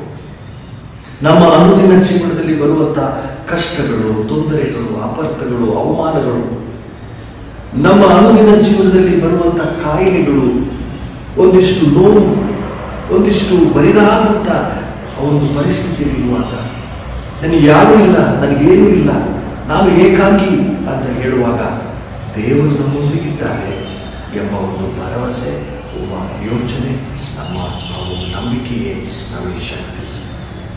ಈ ಶಕ್ತಿ ದೊರಕಬೇಕಾದರೆ ಯೇಸುವಿನ ಪಾಲು, ಅವರ ಆ ಒಂದು ವೇದನೆಯಲ್ಲಿ ನಾವು ಲೀನವಾಗಬೇಕು, ನಾವು ಐಕ್ಯವಾಗಬೇಕು. ನಾವು ಯೇಸುವಿಗೆ ಹೇಗೆ ಗೌರವವನ್ನು ತೋರ್ಪಡಿಸ್ತೀವಿ ಅಂತ ಹೇಳೋದಾದರೆ, ಅವರು ಶಿಲುಬೆಗೆ ಜಡಿಯಲ್ಪಟ್ಟಾಗೆ ನಾವು ನಮ್ಮ ಕಷ್ಟಗಳೊಂದಿಗೆ, ನಾವು ನಮಗೆ ಬರುವಂಥ ಎಲ್ಲ ತೊಂದರೆಯ ಪರಿಸ್ಥಿತಿಗಳನ್ನು ಇವುಗಳಿಂದ ಜಡಿಯಲ್ಪಡಬೇಕು ಆ ಯೇಸುವಿನೊಂದಿಗೆ, ಆ ಶಿಲುಬೆಯೊಂದಿಗೆ. ಆಗ ನೋಡಿ, ಆ ಸ್ವಾಮಿ ನಮ್ಮನ್ನು ಪುನರುತ್ಥಾನದ ಜೀವಿಗೆ ಕೊಂಡಿದ್ದಾರೆ. ಆಗ ನೋಡಿ ಯೇಸು ಸ್ವಾಮಿ ಹೇಗೆ ಪುನರುತ್ಥಾನವಾದರು, ಅಂತೆಯೇ ನಾವು ಕೂಡ ಜಯಶೀಲರಾಗಿ ವಿಶ್ವಾಸದ ಆ ಒಂದು ಬಲವನ್ನು ಪಡೆಯುತ್ತಾ ನಾವು ಕ್ರಿಸ್ತಿಯ ಜೀವನದಲ್ಲಿ ಮುಂದುವರಿಯುವುದು. ಆ ಯೇಸುವಿಗೆ ನಮ್ಮ ನಮನವನ್ನು, ನಮ್ಮ ಆರಾಧನೆಯನ್ನು, ಆ ಯೇಸುವಿಗೆ ನಮ್ಮ ಸ್ತುತಿ ಸ್ತೋತ್ರವನ್ನು ಸಲ್ಲಿಸೋಣ. ಅಪಾರವಾದಂಥ ಪ್ರೀತಿಯನ್ನು ನಮ್ಮ ಮೇಲೆ ಇಟ್ಟಿರುತ್ತಾರೆ. ಅದಕ್ಕಾಗಿ ಆ ಶಿಲುಬೆಗೆ ಜಡಿಯಲ್ಪಟ್ಟು ನೈಜ ಗುರಿಯಾಗಿ ಬಲಿಯರ್ಪಣೆ ಮಾಡಿಕೊಳ್ಳಲು ಅವರು ಸಿದ್ಧರಾಗುತ್ತಾರೆ. ನಮ್ಮ ಜೀವನದಲ್ಲಿ ಆ ಯೇಸುವಿಗೆ ಒಂದು ಸ್ಥಳಾವಕಾಶವನ್ನು ಕೊಡೋಣ. ಅವರ ಆ ಒಂದು ನೋವು, ಸಾವು, ಅವರ ಯಾತನೆಯಲ್ಲಿ ನಾವು ಭಾಗವಹಿಸೋಣ ದಿನನಿತ್ಯ. ಪ್ರಾರ್ಥನೆ. ಪ್ರಿಯ ಯೇಸುವೆ, ನನ್ನ ಸುತ್ತಮುತ್ತ ಅನ್ಯಾಯ ಆಗುವಾಗ, ನಿರಪರಾಧಿಗಳು ಕಷ್ಟಪಡುವಾಗ, ಅಪರಾಧಿ ಸಂತೋಷ ಪಡುವಾಗ ನಾನು ನಿರಾಶನಾಗದೆ ನಿಮ್ಮಲ್ಲೇ ನನ್ನ ಸಂಪೂರ್ಣ ವಿಶ್ವಾಸವಿಡಲು ನನಗೆ ಆಧಾರ ನೀಡಿರಿ ಪ್ರಭುವೇ.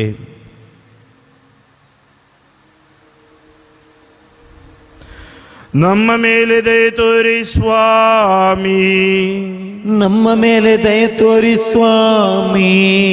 ವಿಶ್ವಾಸಿಗಳ ಆತ್ಮಗಳು ಸರ್ವೇಶ್ವರನ ಕೃಪೆಯಿಂದ ಸಮಾಧಾನದಲ್ಲಿ ವಿಶ್ರಮಿಸಲಿ. ಆಮೆನ್.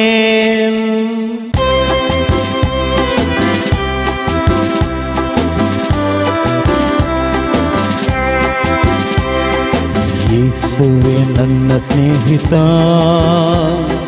ಬಿಟ್ಟಗಲದ ಸ್ನೇಹಿತ. ಯೇಸುವೆ ನನ್ನ ಸ್ನೇಹಿತ,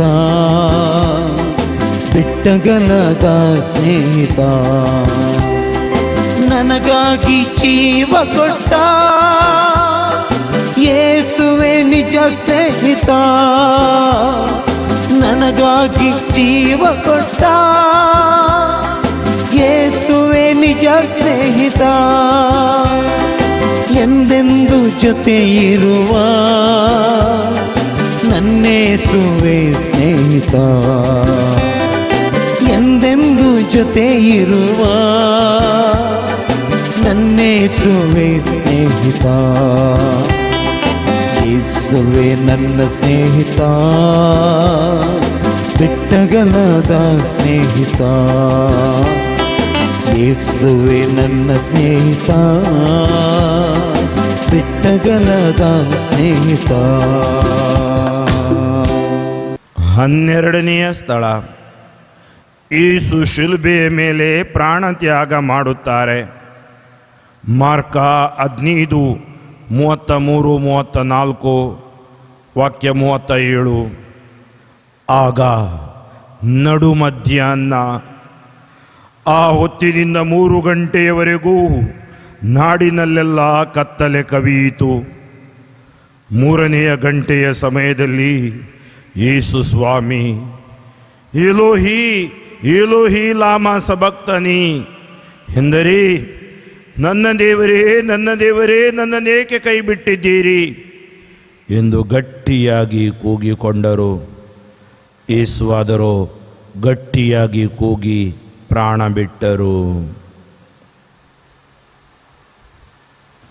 ಸ್ವಾಮಿ ಯೇಸುವೆ, ನಿಮ್ಮನ್ನು ಆರಾಧಿಸಿ ನಮಸ್ಕರಿಸಿ ಕೃತಜ್ಞತಾ ಸ್ತೋತ್ರವನ್ನು ಮಾಡುತ್ತಿದ್ದೇವೆ, ಏಕೆಂದರೆ ನಿಮ್ಮ ಪವಿತ್ರ ಶಿಲುಬೆಯಿಂದ ಲೋಕವನ್ನು ರಕ್ಷಿಸಿದ್ದೀರಿ. ಆತ್ಮೀಯ ಬಂಧು ಭಗಿನಿಯರೇ ಹಾಗೂ ನನ್ನ ಈ ಮಾತುಗಳನ್ನು ಕೇಳುತ್ತಿರುವ ಎಲ್ಲ ಸಮಾನ ಮನಸ್ಕರಾದ ಸಹೋದರ ಸಹೋದರಿಯರೇ, ಎಲ್ಲರಿಗೂ ನನ್ನ ಆತ್ಮೀಯ ನಮನಗಳು. ಈ ಶುಭ ಶುಕ್ರವಾರದ ಶುಭವನ್ನು ಎಲ್ಲರಿಗೂ ನಾನು ಕೋರುತ್ತಾ ಇದ್ದೇನೆ. ಸುದೀರ್ಘವಾದ ಈ ತಪಸ್ಸು ಕಾಲದ ಅಂತ್ಯಕ್ಕೆ ನಾವೆಲ್ಲರೂ ಬಂದಿರುತ್ತೇವೆ. ಈ ಸಂದರ್ಭದಲ್ಲಿ ಅದು ವಿಶೇಷವಾಗಿ ಈ ಶುಭ ಶುಕ್ರವಾರದ, ಅದರಲ್ಲೂ ಪವಿತ್ರ ಶಿಲುಬೆಯ ಆದಿಯಲ್ಲಿ ಭಾಗಿಗಳಾಗಿರುವಂತಹ ಈ ಶುಭ ಸಂದರ್ಭದಲ್ಲಿ ಎಲ್ಲರಿಗೂ ಪ್ರಭು ಯೇಸು ಕ್ರಿಸ್ತನ ಅನಂತ ಪ್ರೀತಿ, ಕರುಣೆ ಹಾಗೂ ಎಂದೆಂದೂ ನಮ್ಮ ಒಡನೆ ಇರುವ ಅತಿ ಶ್ರೇಷ್ಠವಾದ ಕರ್ತರ ಸಾನ್ನಿಧ್ಯವನ್ನು ಹಾರೈಸ್ತಾ ಇದ್ದೇನೆ. ಪವಿತ್ರ ಶಿಲುಬೆಯ 12ನೆಯ ಹಾಗೂ ಯೇಸು ಸ್ವಾಮಿಯ ಅತ್ಯಂತ ಮಹಿಮಾಭರಿತ ಘಟನೆಯ ಕ್ಷೇತ್ರದಲ್ಲಿ ನಾವಿದ್ದೇವೆ. ಈ ಲೋಕವನ್ನು ಪಾಪದ ಕುಂಡದಿಂದ ರಕ್ಷಣೆ ಮಾಡಿ ಅತಿ ಶ್ರೇಷ್ಠವಾದ ಶಿಲುಬೆಯ ಮೇಲಿನ ಮರಣದ ನೆನಪಿನಲ್ಲಿ ನಾವಿದ್ದೇವೆ. ಕರ್ತರು ತನ್ನನ್ನು ತಾನೇ ಪಿತದೇವರ ಹಿತದಂತೆ ಶಿಲುಬೆಗೇರಿಸಲು ಸಮರ್ಪಿಸಿದ ಈ ಸಮಯ, ಈ ಶಿಲುಬೆಯ ಹಾದಿಯ ಪ್ರತಿಯೊಂದು ಕ್ಷೇತ್ರದಲ್ಲೂ ಕರ್ತರು ನಮಗಾಗಿ, ಇಡೀ ಲೋಕಕ್ಕಾಗಿ ಸಹಿಸಿದ ಯಾತನೆ, ಸಹನೆ ಹಾಗೂ ದೇವರ ಹಿತಕ್ಕೆ ತನ್ನನ್ನು ತಾನೇ ಸಮರ್ಪಿಸಿದ ರೀತಿಯಲ್ಲಿ ನಾವು ನಮ್ಮನ್ನು ಸಮರ್ಪಿಸಿ ಸಾಗಿ ಬಂದಿದ್ದೇವೆ. ಕೋವಿಡ್ ಮಹಾಮಾರಿಯ ಈ ಸಮಯದಲ್ಲಿ ಅದರಿಂದ ತತ್ತರಿಸಿ ಹೋದ ಈ ಲೋಕ, ನಮ್ಮ ದೇಶ, ನಮ್ಮ ರಾಜ್ಯ, ನಾವಿರುವಂತಹ ಪ್ರತಿ ಪ್ರಾಂತೀಯ ಪ್ರದೇಶಗಳು ಜಾತಿ ಮತ ಭೇದವಿಲ್ಲದೆ ಇದರಿಂದ ಪಾರಾಗಲು ಆತರೆಯುವಂತಹ ಸಂದರ್ಭ. ಈ ಸಂದರ್ಭದಲ್ಲಿ ನಮ್ಮ ದೇಶವನ್ನು, ನಮ್ಮ ರಾಜ್ಯವನ್ನು, ನಾವು ಇರುವ ಪ್ರಾಂತೀಯ ಪ್ರದೇಶಗಳನ್ನು ಹಾಗೂ ಇಡೀ ಜಗತ್ತನ್ನೇ ಕರ್ತರ ಈ ಶ್ರೇಷ್ಠ ಬಲಿದಾನಕ್ಕೆ ಸಮರ್ಪಿಸಿ ಪ್ರಾರ್ಥನೆ ಮಾಡೋಣ. ಕಾರಣ ದೇವರ ಪ್ರೀತಿಯೇ ಈ ಮಹತ್ ಕಾರ್ಯಕ್ಕೆ ಕಾರಣವಾಗಿದೆ. ನಮ್ಮೆಲ್ಲರ ದೇವರ ಮೇಲಿನ ಪ್ರೀತಿಯೇ ಇದಕ್ಕೆ ಆಧಾರ. ಶುಭ ಸಂದೇಶದಲ್ಲಿ ನಾವು ಈ ರೀತಿ ಓದುತ್ತೇವೆ: ದೇವರು ಲೋಕವನ್ನು ಎಷ್ಟಾಗಿ ಪ್ರೀತಿಸಿದರೆಂದರೆ ತನ್ನ ಏಕೈಕ ಪುತ್ರನನ್ನೇ ದಾರಿ ಎರೆದು ಆತನಲ್ಲಿ ವಿಶ್ವಾಸ ಇಟ್ಟ ಯಾರೂ ನಾಶವಾಗದೆ ಎಲ್ಲರೂ ನಿತ್ಯ ಜೀವವನ್ನು ಪಡೆಯಬೇಕೆಂಬುದೇ ದೇವರ ಉದ್ದೇಶ. ಆತ್ಮೀಯ ಬಂಧು ಭಗಿನಿಯರೇ, ನಾವು ಮಾಡುತ್ತಿರುವ ಈ ಒಂದು ಶಿಲುಬೆಯ ಹಾದಿ ನಮಗೆ ನೀಡುವ ಸಂದೇಶ ಕೂಡ ಇದೇ ಆಗಿದೆ. ದೇವರ ನಮ್ಮ ಮೇಲಿನ ಅತಿಯಾದ ಪ್ರೀತಿಯಿಂದಲೇ ಕರ್ತರು ನಮ್ಮೆಲ್ಲರ ಹಾಗೂ ಈ ಲೋಕದ ಪಾಪ ಪರಿಹಾರಕ್ಕಾಗಿ ತನ್ನನ್ನು ತಾನೇ ಸಮರ್ಪಿಸಿ ಅತಿ ಕಠಿಣವಾದ ಯಾತನೆಗಳ ಮುಖಾಂತರ ಈ ಪ್ರೀತಿಯ ಆಳವನ್ನು ತೋರಿಸಿಕೊಟ್ಟಿರುತ್ತಾರೆ. ಯೇಸುಕ್ರಿಸ್ತರು ತನ್ನ ಪಿತ ದೇವರ ಹಿತಕ್ಕಾಗಿ ಸಮರ್ಪಿಸಿದ ರೀತಿ ಅದು ನಮ್ಮೆಲ್ಲರ ಬದುಕಿನ ಆಧಾರ. ಇದನ್ನು ಮೈಗೂಡಿಸಿ ಮುಂದೆ ಸಾಗುವುದೇ ನಮ್ಮೆಲ್ಲರ ಗುರಿ. ಯೇಸುಕ್ರಿಸ್ತರು ತಮ್ಮ ಸಾಮಾಜಿಕ ಬದುಕಿನ ಉದ್ದಗಲಕ್ಕೂ ಒಳಿತನ್ನು ಮಾತ್ರ ಮಾಡಿ ಮುಂದೆ ಸಾಗಿರುತ್ತಾರೆ. ಮಾಡಿದ್ದೆಲ್ಲ ಪರರ ಹಿತಕ್ಕಾಗಿ. ಆದರೂ ಇವನು ಮರಣಕ್ಕೆ ಯೋಗ್ಯನು, ಅವನನ್ನು ಶಿಲುಬೆಗೇರಿಸಿ ಎಂಬ ಕೂಗು ಜನರಿಂದ. ಅತಿ ದಾರುಣವಾದ ರೀತಿಯಲ್ಲಿ ಅವನನ್ನು ಶಿಲುಬೆಗೆ ಏರಿಸುತ್ತಾರೆ. ಇಷ್ಟೊಂದು ಕಠಿಣ ಯಾತನೆ ಯಾವ ಕಾರಣಕ್ಕೆ? ಯಾರು ಇದರ ಹೊಣೆಗಾರರು? ಪ್ರವಾದಿ ಯೆಶಾಯನ ಗ್ರಂಥದಲ್ಲಿ 53ನೇ ಅಧ್ಯಾಯದಲ್ಲಿ ನಾವು ಓದುತ್ತೇವೆ: ವಧೆಯಾದ ನಾಥ ನಮ್ಮ ಜನರ ಪಾಪದ ದೆಸೆಯಿಂದ, ಆದರೂ ಸಮಕಾಲೀನರಾರು ಮರುಗಲಿಲ್ಲ ಕನಿಕರದಿಂದ. ಮಾಡಲಿಲ್ಲ ಆತ ಯಾವ ಪಾಪ ಕೃತ್ಯ, ಅವನ ಬಾಯಲ್ಲಿರಲಿಲ್ಲ ವಂಚನೆಯ ವಾಕ್ಯ. ಹೂಣಿದರಾತನನ್ನು ಸತ್ತ ಮೇಲೆ ದುರುಳರ ಹಾಗೂ ದುಷ್ಕರ್ಮಿಗಳ ನಡುವೆ. ಸಂತ ಪೌಲನು ಕೊರಿಂಥರಿಗೆ ಬರೆದ ಮೊದಲನೆಯ ಪತ್ರದಲ್ಲಿ ಈ ರೀತಿ ನಾವು ಓದುತ್ತೇವೆ: ಯೇಸು ಕ್ರಿಸ್ತರು ನಮ್ಮ ಪಾಪಗಳ ಪರಿಹಾರಕ್ಕಾಗಿ ಪ್ರಾಣತ್ಯಾಗ ಮಾಡಿದರು, ಅವರನ್ನು ಭೂಸ್ಥಾಪನೆ ಮಾಡಲಾಯಿತು, 3ನೆಯ ದಿನ ಅವರು ಪುನರುತ್ಥಾನ ಹೊಂದಿದರು. ಆತ್ಮೀಯ ಸಹೋದರ ಸಹೋದರಿಯರೇ, ಇದೇ ನಮ್ಮ ವಿಶ್ವಾಸ. ಈ ವಿಶ್ವಾಸದಿಂದಲೇ ಅವರ ಈ ಪವಿತ್ರ ಶಿಲುಬೆಯ ಹಾದಿಯನ್ನು ನಮ್ಮ ರಕ್ಷೆಯ ಹಾದಿಯನ್ನಾಗಿ ನಂಬಿ ಅವರನ್ನು ನಾವು ಹಿಂಬಾಲಿಸಿ ಬಂದಿದ್ದೇವೆ. ಕರ್ತ ಯೇಸುವಿನ ಶಿಲುಬೆಯ ಭಾಗವಾಗಲು ಸಾಧ್ಯವಾದನು ಯಾವತ್ತೂ ನಿರಾಶನಾಗಲಲ್ಲ. ಬಲಬದಿಯ ದರೋಡೆಕೋರನಂತೆ ಕರ್ತರ ಸಂಗಡ ಸದಾ ದೇವರ ಸನ್ನದಿಲಿರುತ್ತಾನೆ.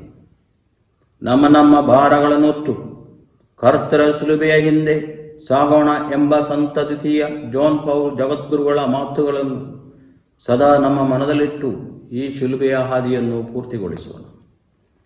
ಶಿಲುಬೆಗೇರಿಸಲ್ಪಟ್ಟ ಕರ್ತರು ನಮಗೆ ನೀಡುವ ಸಂದೇಶ ಏನೆಂದರೆ, ಕರ್ತರಿಗೆ ಅಸಾಧ್ಯವಾದ ಯಾವುದೂ ಇಲ್ಲದಿದ್ದರೂ ಕೂಡ ಈ ರೀತಿಯ ಮರಣ ಯಾತನೆಗಳಿಗೂ ಶಿಲುಬೆಯ ಮೇಲಿನ ಅತಿ ಕ್ರೂರವಾದ ಮರಣಕ್ಕೂ ತನ್ನನ್ನು ತಾನೇ ಸಮರ್ಪಿಸಿ ಪಿತದೇವರ ನರಮಾನವನಿಗಾಗಿರುವ ಹಿತವನ್ನು ನೆರವೇರಿಸಿದ ರೀತಿ ನಮ್ಮ ಬದುಕಿನಲ್ಲಿಯೂ ಇರಬೇಕಾದ ರೀತಿಯೂ ಇದೇ ಆಗಿದೆ, ಹೊರತು ಬೇರೇನೂ ಅಲ್ಲ ಎಂಬುದು ಕ್ರಿಸ್ತರು ಈ ಶಿಲುಬೆಯ ಮೇಲಿನಿಂದ ಸಾರಿ ನಮಗೆ ಹೇಳುತ್ತಾ ಇದ್ದಾರೆ.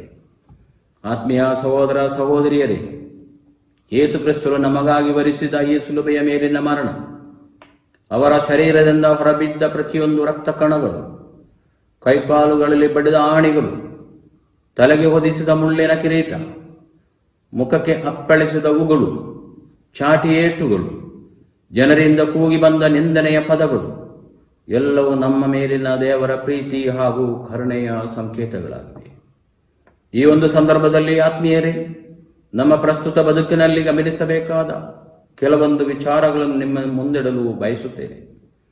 ಕರ್ತರ ಪೀಡಾ ಯಾತನೆಗಳ ಸಮಯದಲ್ಲಿ ಕರ್ತರು ಎದುರಿಸಿದ ಹಲವು ವಿಚಾರಗಳು, ಪ್ರತಿಬಂಧಕಗಳು, ಪ್ರತಿನಾಯಕರುಗಳು ಇಂದು ನಮ್ಮ ಬದುಕಿನಲ್ಲಿಯೂ ಧರ್ಮಸಭೆಯ ಹಾಗು ಹೋಗುಗಳಲ್ಲಿಯೂ ಸಮಾನವಾಗಿ ಎದ್ದು ಕಾಣುತ್ತಿವೆ.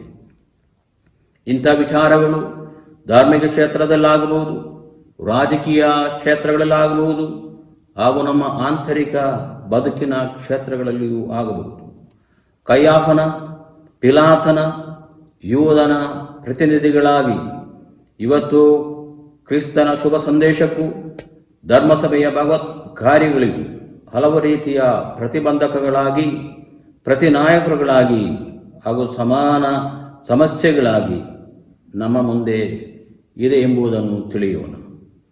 ಕ್ರಿಸ್ತ ಸಂದೇಶವನ್ನು ಮೈಗೂಡಿಸಿ ನೈಜ ಭಕ್ತಾದಿಗಳಾಗಿ, ಧರ್ಮಸಭೆಯ ವಕ್ತಾರರಾಗಿ, ಸಂತ ಪೌಲನು ರೋಮರಿಗೆ ಬರೆದ ಪತ್ರದಲ್ಲಿ ಬೋಧಿಸುವ ಹಾಗೆ ಸಾವಾಗಲಿ, ಜೀವವಾಗಲಿ, ದೇವದೂತರಾಗಲಿ, ದುರಾತ್ಮರಾಗಲಿ, ಈಗಿನ ಸಂಗತಿಗಳೇ ಆಗಲಿ, ಭವಿಷ್ಯದ ಹಾಗುಹೋಗುಗಳೇ ಆಗಲಿ, ಯಾವ ಶಕ್ತಿಗಳೇ ಆಗಲಿ, ನಮ್ಮ ಪ್ರಭು ಯೇಸು ಕ್ರಿಸ್ತರಲ್ಲಿ ತೋರಿ ಬಂದ ದೇವ ಪ್ರೀತಿ ಇಂದ ನಮ್ಮನ್ನು ಬೇರ್ಪಡಿಸಲಾರವು.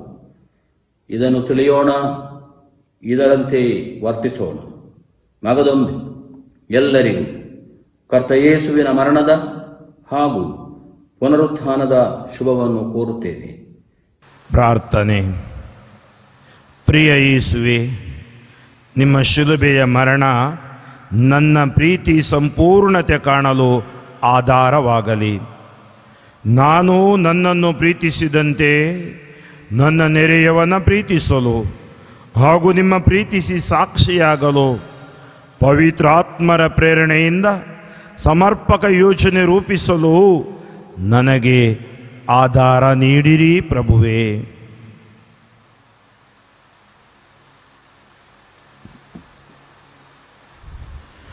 ನಮ್ಮ ಮೇಲೆ ದಯೆ ತೋರಿ ಸ್ವಾಮಿ, ನಮ್ಮ ಮೇಲೆ ದಯೆ ತೋರಿ ಸ್ವಾಮಿ.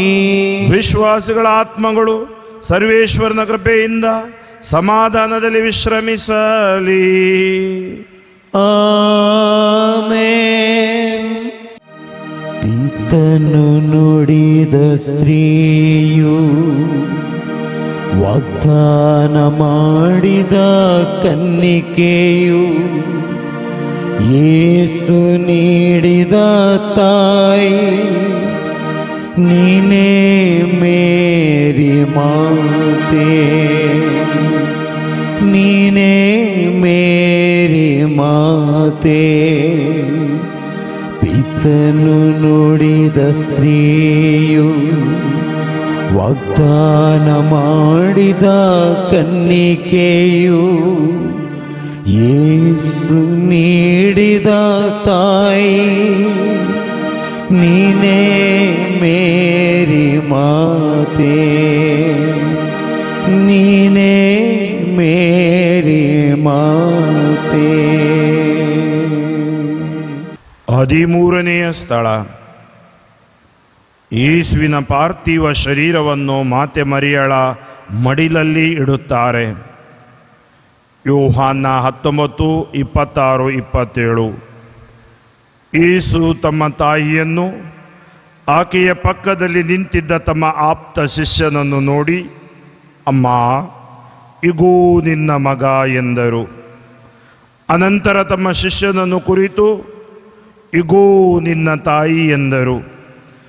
ಅಂದಿನಿಂದ ಆ ಶಿಷ್ಯನು ಆಕೆಯನ್ನು ತನ್ನ ಮನೆಯಲ್ಲೇ ಇರಿಸಿಕೊಂಡನು. ಸ್ವಾಮಿ ಯೇಸುವೆ, ನಿಮ್ಮನ್ನು ಆರಾಧಿಸಿ ನಮಸ್ಕರಿಸಿ ಕೃತಜ್ಞತಾ ಸ್ತೋತ್ರವನ್ನು ಮಾಡುತ್ತಿದ್ದೇವೆ. ಏಕೆಂದರೆ ನಿಮ್ಮ ಪವಿತ್ರ ಶಿಲುಬೆಯಿಂದ ಲೋಕವನ್ನು ರಕ್ಷಿಸಿದ್ದೀರಿ. ಮಾತೆ ಮರಿಯ ತನ್ನ ಕಂದ ಯೇಸುವಿನ ಶಿಲುಬೆ ಅಡಿಯಲ್ಲಿ ನಿಂತಿರುವುದನ್ನು ಸಂತ ಯೋಹಾನನ ಶುಭ ಸಂದೇಶದಲ್ಲಿ ನಾವು ಓದಿದ್ದೇವೆ. ಕಲ್ವಾರಿಯ ಶಿಲುಬೆ ಅಡಿಯಲ್ಲಿರುವ ಮರಿಯ ದುಃಖ ದುಗುಡಗಳಿಂದ ಬಳಲುತ್ತಿರುವ ನಮಗೆ ಹಾಗೂ ವಿಶೇಷವಾಗಿ ಗಾಯಗೊಂಡ, ನೊಂದಿರುವ, ಜರ್ಜರಿತ, ದುಃಖಿತ ಮಹಿಳೆಯರಿಗೆ ಧೈರ್ಯ ಮತ್ತು ದೀನತೆಯ ಸಾತ್ವಿಕತೆಯ ಮತ್ತು ಸಹಾನುಭೂತಿಯ, ವಿಶ್ವಾಸ ಮತ್ತು ಸಾಂತ್ವನದ, ಭರವಸೆ ಮತ್ತು ಗುಣಪಡಿಸುವಿಕೆಯ ಸಂಕೇತ ಹಾಗೂ ಸಂಜೀವಿನಿಯ ಸಾಧನವಾಗಿದ್ದಾರೆ. ಶಿಲುಬೆಯ ಹಾದಿಯ 13ನೆಯ ಸ್ಥಳ ನೋವಿನಿಂದ ಬೆಂದ ನೊಂದ ತಾಯಿಯ ಚಿತ್ರಣವಾಗಿದೆ. ಮಾತೆ ಮರಿಯ ತನ್ನ ಮಡಿಲನ್ನು, ತೋಳುಗಳನ್ನು ತೊಟ್ಟಿಲಾಗಿಸಿಕೊಂಡು ತನ್ನ ಮಗನ ಮೃತದೇಹವನ್ನು ಅದರಲ್ಲಿರಿಸಿಕೊಂಡು ತನ್ನ ಕಂದನ ಪ್ರತಿಯೊಂದು ಗಾಯವನ್ನು ಮುಟ್ಟುತ್ತಾ, ಮಾತೆ ಮರಿಯ, ಇಗೋ ನಾನು ಪ್ರಭುವಿನ ದಾಸಿ, ನಿಮ್ಮ ಚಿತ್ತದಂತೆ ನನಗಾಗಲಿ ಎಂದು ನುಡಿದು ದೇವನಿಗೆ ಶರಣಾದ ಪ್ರಥಮ ಕ್ಷಣಗಳನ್ನು ಸ್ಮರಿಸಿಕೊಳ್ಳುತ್ತಾಳೆ. ಕಂದನ ದೇಹಕ್ಕೆ ತನ್ನ ಮಡಿಲನ್ನು ತೊಟ್ಟಿಲಾಗಿಸಿಕೊಂಡ ಮರಿಯ ದೇವರ ಚಿತ್ತಕ್ಕೆ ಸಂಪೂರ್ಣ ಶರಣಾದ ಧೀರ ವನಿತೆ. ದೇವರ ಚಿತ್ತವನ್ನು ಪರಿಪಾಲಿಸಲು ಆಕೆ ಅನುಭವಿಸಿದ ನೋವು, ಕಷ್ಟ, ತೊಂದರೆ, ಪ್ರಭುವಿನ ಯೋಗ್ಯ ಶಿಷ್ಯೆಯಾಗಿ ಆಕೆ ದೇವರಿಗೆ ನೀಡಿದ ಅಮೂಲ್ಯ ಕಾಣಿಕೆಯಾಗಿತ್ತು. ಕಷ್ಟ, ನೋವು, ತೊಂದರೆಗಳಿಗಿಂತಲೂ ಮಿಗಿಲಾಗಿ ತನ್ನ ಮಗ ಶಿಲುಬೆಯ ಮೇಲಿನಿಂದ, ತಂದೆಯೇ ಇವರನ್ನು ಕ್ಷಮಿಸು, ಏಕೆಂದರೆ ಅವರು ಏನು ಮಾಡುತ್ತಾರೆಂದು ಅವರು ಅರಿಯರು ಎಂದು ನೋವಿನಲ್ಲಿ ಕೂಗುವುದನ್ನು ಆಲಿಸಿದ್ದಳು. ತನ್ನ ಮಗನ ಅದೇ ಮಾತುಗಳನ್ನು ಪೂರ್ಣ ಹೃದಯದಿಂದ ಪುನರಾವರ್ತಿಸಬೇಕೆಂದು ಅವಳು ಬಯಸಿ, ಮಗನ ಜರ್ಜರಿತ ರಕ್ತಸಿಕ್ತ ದೇಹವನ್ನು ನೋಡಿ ಪ್ರಭುವಿನ ದೇಹದಲ್ಲಿನ ಪ್ರತಿಯೊಂದು ಗಾಯವನ್ನು ಅವಳು ಭಕ್ತಿಯಿಂದ ಮುಟ್ಟುತ್ತಿದ್ದಂತೆಯೇ, ತಂದೆಯೇ ಇವರನ್ನು ಕ್ಷಮಿಸು, ಏಕೆಂದರೆ ಅವರು ಏನು ಮಾಡುತ್ತಾರೆಂದು ಅವರು ಅರಿಯರು ಎಂದು ಪುನರೀಕರಿಸಿದಳು. ತನ್ನ ಮಗನನ್ನೇ ಕೊಂದವರನ್ನು ಆಕೆ ಕ್ಷಮಿಸಿದಳು. ಸಂತ ಅಗಸ್ತಿನರು ನುಡಿದ ಅದ್ಭುತ ನುಡಿಗಳು.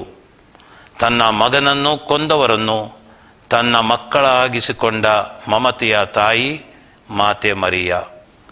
ಮಾತೆ ಮರಿಯ ತನ್ನ ಮಗನಿಗಿಂತ ಭಿನ್ನವಾಗಿ ಆಲೋಚಿಸಿರಲಿಲ್ಲ.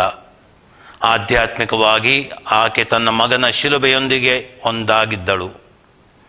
ತನ್ನ ಮಗನ ದುಃಖ, ನೋವು, ವೇದನೆ ಮಾತೆ ಮರಿಯಳದಾಗಿತ್ತು. ಪ್ರಭು ಯೇಸು ತನ್ನ ದೇಹದಲ್ಲಿ ಅನುಭವಿಸಿದ್ದನ್ನು ಮಾತೆ ಮರಿಯ ಹೃದಯದಲ್ಲಿ ಅನುಭವಿಸಿದಳು. ಮಾತೆ ಮರಿಯ ನಮ್ಮ ಆದರ್ಶವಾಗಿರುವಾಗ ಆಕೆಯೊಂದಿಗೆ ಶಿಲುಬೆಗೆ ಹತ್ತಿರ ದೈನಂದಿನ ಶಿಲುಬೆಯನ್ನು ಪ್ರೀತಿಸುವ ಬದುಕು ನಮ್ಮದಾಗಬೇಕು. ಶಿಲುಬೆ ಅಡಿಯಲ್ಲಿ ಮಾತೆ ಮರಿಯ ಸಮಚಿತ್ತದಿಂದ ಎಲ್ಲವನ್ನೂ ಸ್ವೀಕರಿಸಿದಳು. ಪ್ರಭುವಿನ ಯೋಗ್ಯ ಶಿಷ್ಯೆಯಾದಳು. ಆಕೆಯೊಂದಿಗೆ ನಮ್ಮ ಬಾಳು ಸಮಚಿತ್ತದ, ದೈವೀ ಚಿತ್ತಕ್ಕೆ ಅನುಗುಣದ ಪಾವನ ಬದುಕಾಗಬೇಕು. ನಾವು ಮೊದಲನೆಯದಾಗಿ ನಮ್ಮ ಶಿಲುಬೆಗೆ ಹತ್ತಿರವಿರೋಣ. ಎರಡನೆಯದಾಗಿ ಯೇಸುವಿನ ಶಿಲುಬೆಗೆ ಹತ್ತಿರವಾಗೋಣ. ಎರಡು ವಿಷಯಗಳು ವಿಭಿನ್ನವಾದರೂ ಬೇರ್ಪಡಿಸಲು ಅಸಾಧ್ಯವಾದುದು. ನಮ್ಮ ಕಷ್ಟ ಸಂಕಷ್ಟಗಳಲ್ಲಿ, ದುಃಖ ಮತ್ತು ಮೌನದಲ್ಲಿ ಶಿಲುಬೆಯ ಹತ್ತಿರ ಇರುವುದು ಒಳಿತು. ಆದರೆ ಕ್ರೈಸ್ತನ ಬದುಕು ಇಷ್ಟಕ್ಕೆ ಸೀಮಿತವಾಗಬಾರದು. ನಮ್ಮ ಬದುಕಿನ ಶಿಖರ ನಮ್ಮ ಶಿಲುಬೆಯಲ್ಲ, ಬದಲಾಗಿ ಪ್ರಭು ಕ್ರಿಸ್ತನ ಶಿಲುಬೆ. ಕ್ರೈಸ್ತ ಬದುಕು ನಮ್ಮ ಕಷ್ಟ ನೋವುಗಳೆಂಬ ಶಿಲುಬೆಯಲ್ಲಿ ಲೀನವಾಗುವುದಲ್ಲ, ಬದಲಾಗಿ ಪ್ರಭು ಕ್ರಿಸ್ತನ ಶಿಲುಬೆಯಲ್ಲಿ ವಿಶ್ವಾಸವಿರಿಸಿ ತಲೆಬಾಗಿ ಕ್ರಿಸ್ತನ ನೋವನ್ನು ನಮ್ಮದಾಗಿಸಿಕೊಳ್ಳುವುದು. ಇದುವೇ ನೈಜ ಕ್ರಿಸ್ತಿಯ ಬದುಕು. ಈ ಬದುಕು ನಮ್ಮದಾಗಲಿ. ಪ್ರಾರ್ಥನೆ. ಪ್ರಭು ಯೇಸುವೆ, ನನ್ನ ಕರೆಯಲ್ಲಿ ಸ್ಥಿರವಾಗಿರಲು ಹಾಗೂ ಪಿತದೇವರು ನನಗೆ ನೀಡಿದ ಪ್ರೇಷಿತ ಕಾರ್ಯವನ್ನು, ಸೇವಾ ಕಾರ್ಯವನ್ನು ಸಂಪೂರ್ಣ ಮಾಡಲು ನಿಮ್ಮ ಆಧಾರ ನೀಡಿರಿ ಪ್ರಭುವೇ.